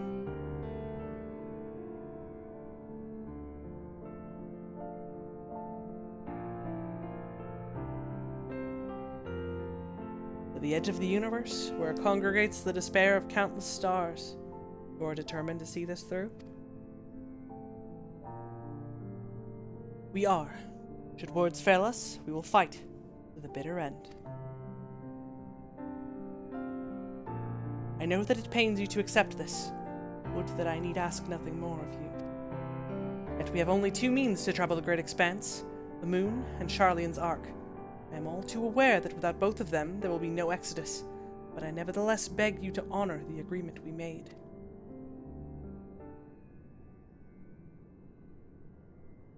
The Forum's decision will be honored. You have earned the right to use the ship as you see fit, and I could not rescind it even if I wanted to.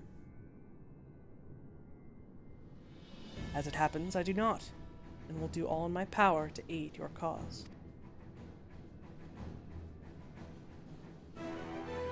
With that settled, might I suggest you rest a while? Proving oneself to Heidelin is never easy, and despite our unparalleled genius, we'll need a day to make the necessary calculations. You may as well take advantage of it. And chart a course through the Sea of Stars in a single day? Ye gods.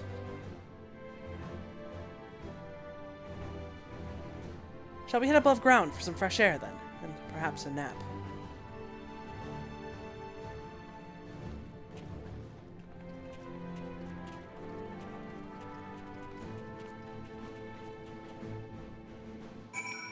So, pay no mind to the glowing sword, because now it's time for a wardrobe change, because my gay little heart has created the headcanon that Vana gives her her sword after that fight.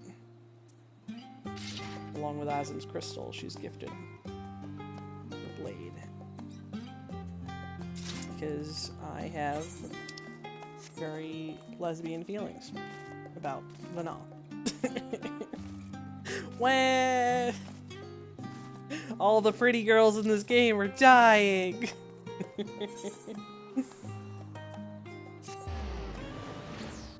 We're not gonna go much further. I had an idea of where to stop for the night, but we might not make it quite that far. We'll see. Ah, I've been expecting you. I heard about your foray into the ethereal sea. The students have ventured far and wide, but never quite so deep as that. Are you experiencing any after effects from your prolonged exposure? Nausea, dizziness, hauntings? Well, have a pleasant sleep.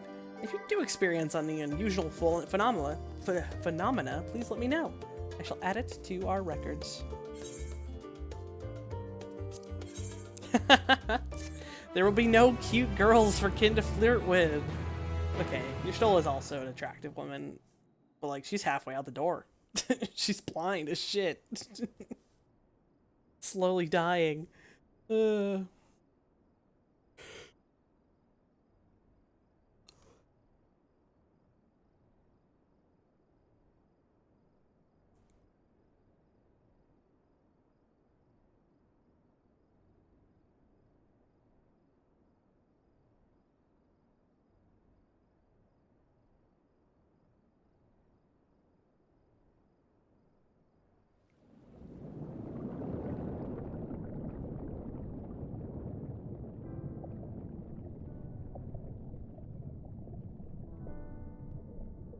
There you are.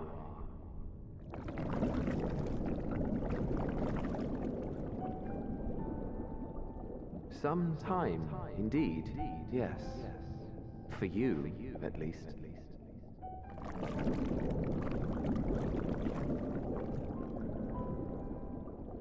Believe me, I'd meant to get some proper sleep. But here we are, drifting along instead. Well, well, you too. And so we remain, to watch and wonder.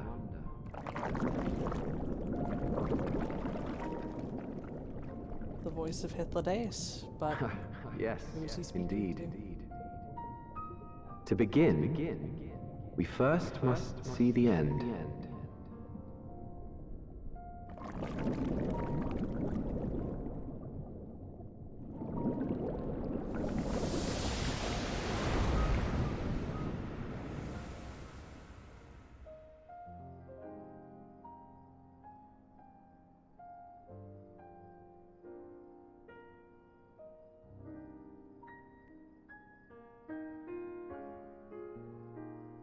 Hope it was a good stream, Grant. 10 hours do be a lot of hours.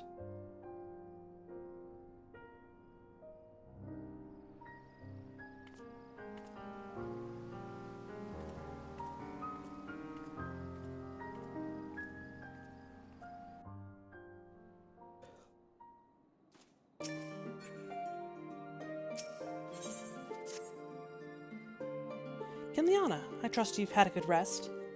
An envoy of Master Fortuno's arrived not long ago with a message. The Loporrits have determined Medion's location. We've been asked to gather at the rostra. I'll meet you there, along with the others.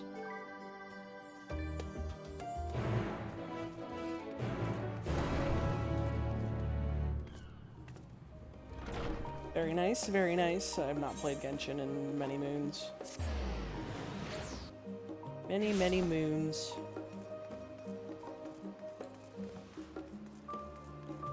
Yeah, I think the plan is to get to the next zone. I think, like, there's definitely a ton of cutscenes leading into that, but I want to get to the next zone, unless it's more further away than I think it is.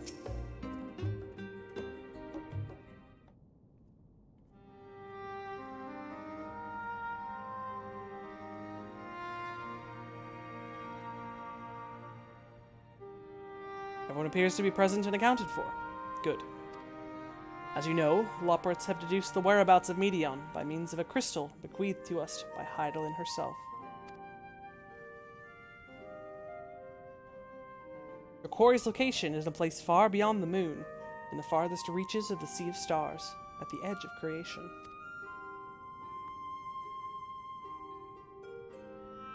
A veritable Ultima Thule.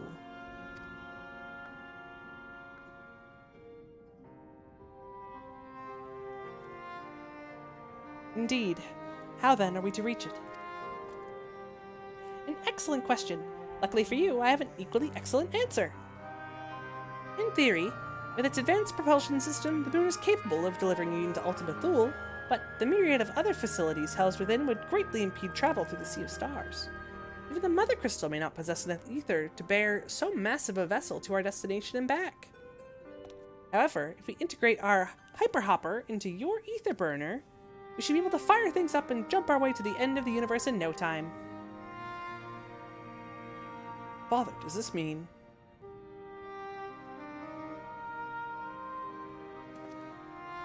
Bear in mind, this decision was not made solely at my discretion, but with the consent of the Forum.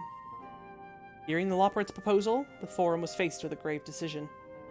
To commit the Ark to this endeavor would mean abandoning both our plans to evacuate to the moon and to resettle to another star. Needless to say, the proposition invited fierce debate. In the end, however, the Forum was swayed by the simple fact that Hydaelyn believed you possessed the strength needed to overcome this crisis. The Great Exodus was, after all, a plan of Hydaelyn's own making. Therefore, if in the 11th hour she would proffer another means by which we may seek salvation, we would be fools to dismiss it out of hand. Indeed, she sacrificed everything, her very existence, to avert the destruction of this star. That is why we have chosen to place our faith in Hydaelyn, in you. The Ark will be made ready for your voyage to Ultima Thule. What of all the people that have labored so tirelessly to prepare for the evacuation? They must be furious. I would not be so sure. They have not forgotten your deeds on the Magna Glacius. Nor did your instrumental role in orchestrating the delivery of adamantite go unnoticed. No, the people do not protest. Quite the contrary, they have expressed unwavering support for you and your mission.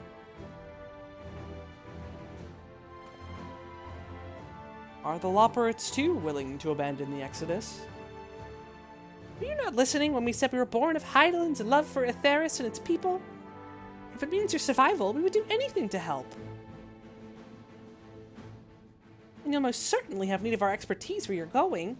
There's no guarantee Ultima Thule is a place that supports life, an otherwise vexing problem our know-how can remedy. Besides, Hydaelyn chose us to lead the way to Medion. Why else would she give you a crystal only we can decipher?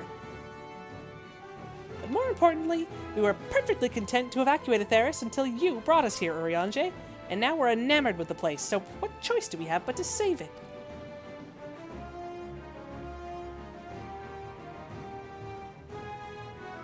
Of course, none of this is possible without you and the Scions. But I must ask, are you certain you wish to do this?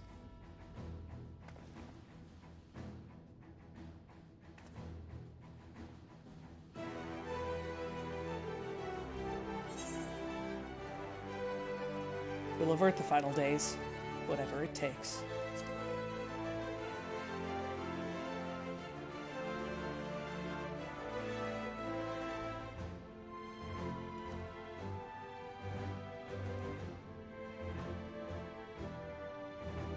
Very well, we shall inform the Forum of your decision and begin preparations to bolster the Ark with the, Hyper Hopper. The Loporrits will coordinate with the Ilsabard contingent and have the necessary components transported via the Tower of Babel. Of course, it will take time until the work is complete.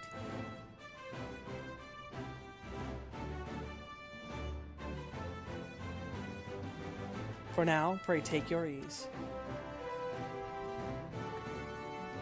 It would seem there is naught to do but rest and prepare, shall we?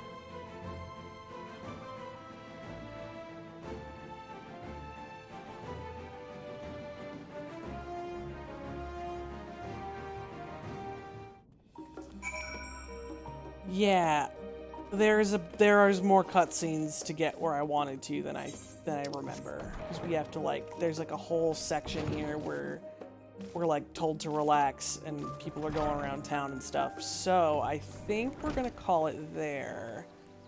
I wanted to get to the next zone, but yeah, there's still, don't want to rush the down times between. But yeah, a lot happened today. A lot. A nice little over 2 hour sesh. Eidolon is gone, and Hermes has been sent to Oblivion, and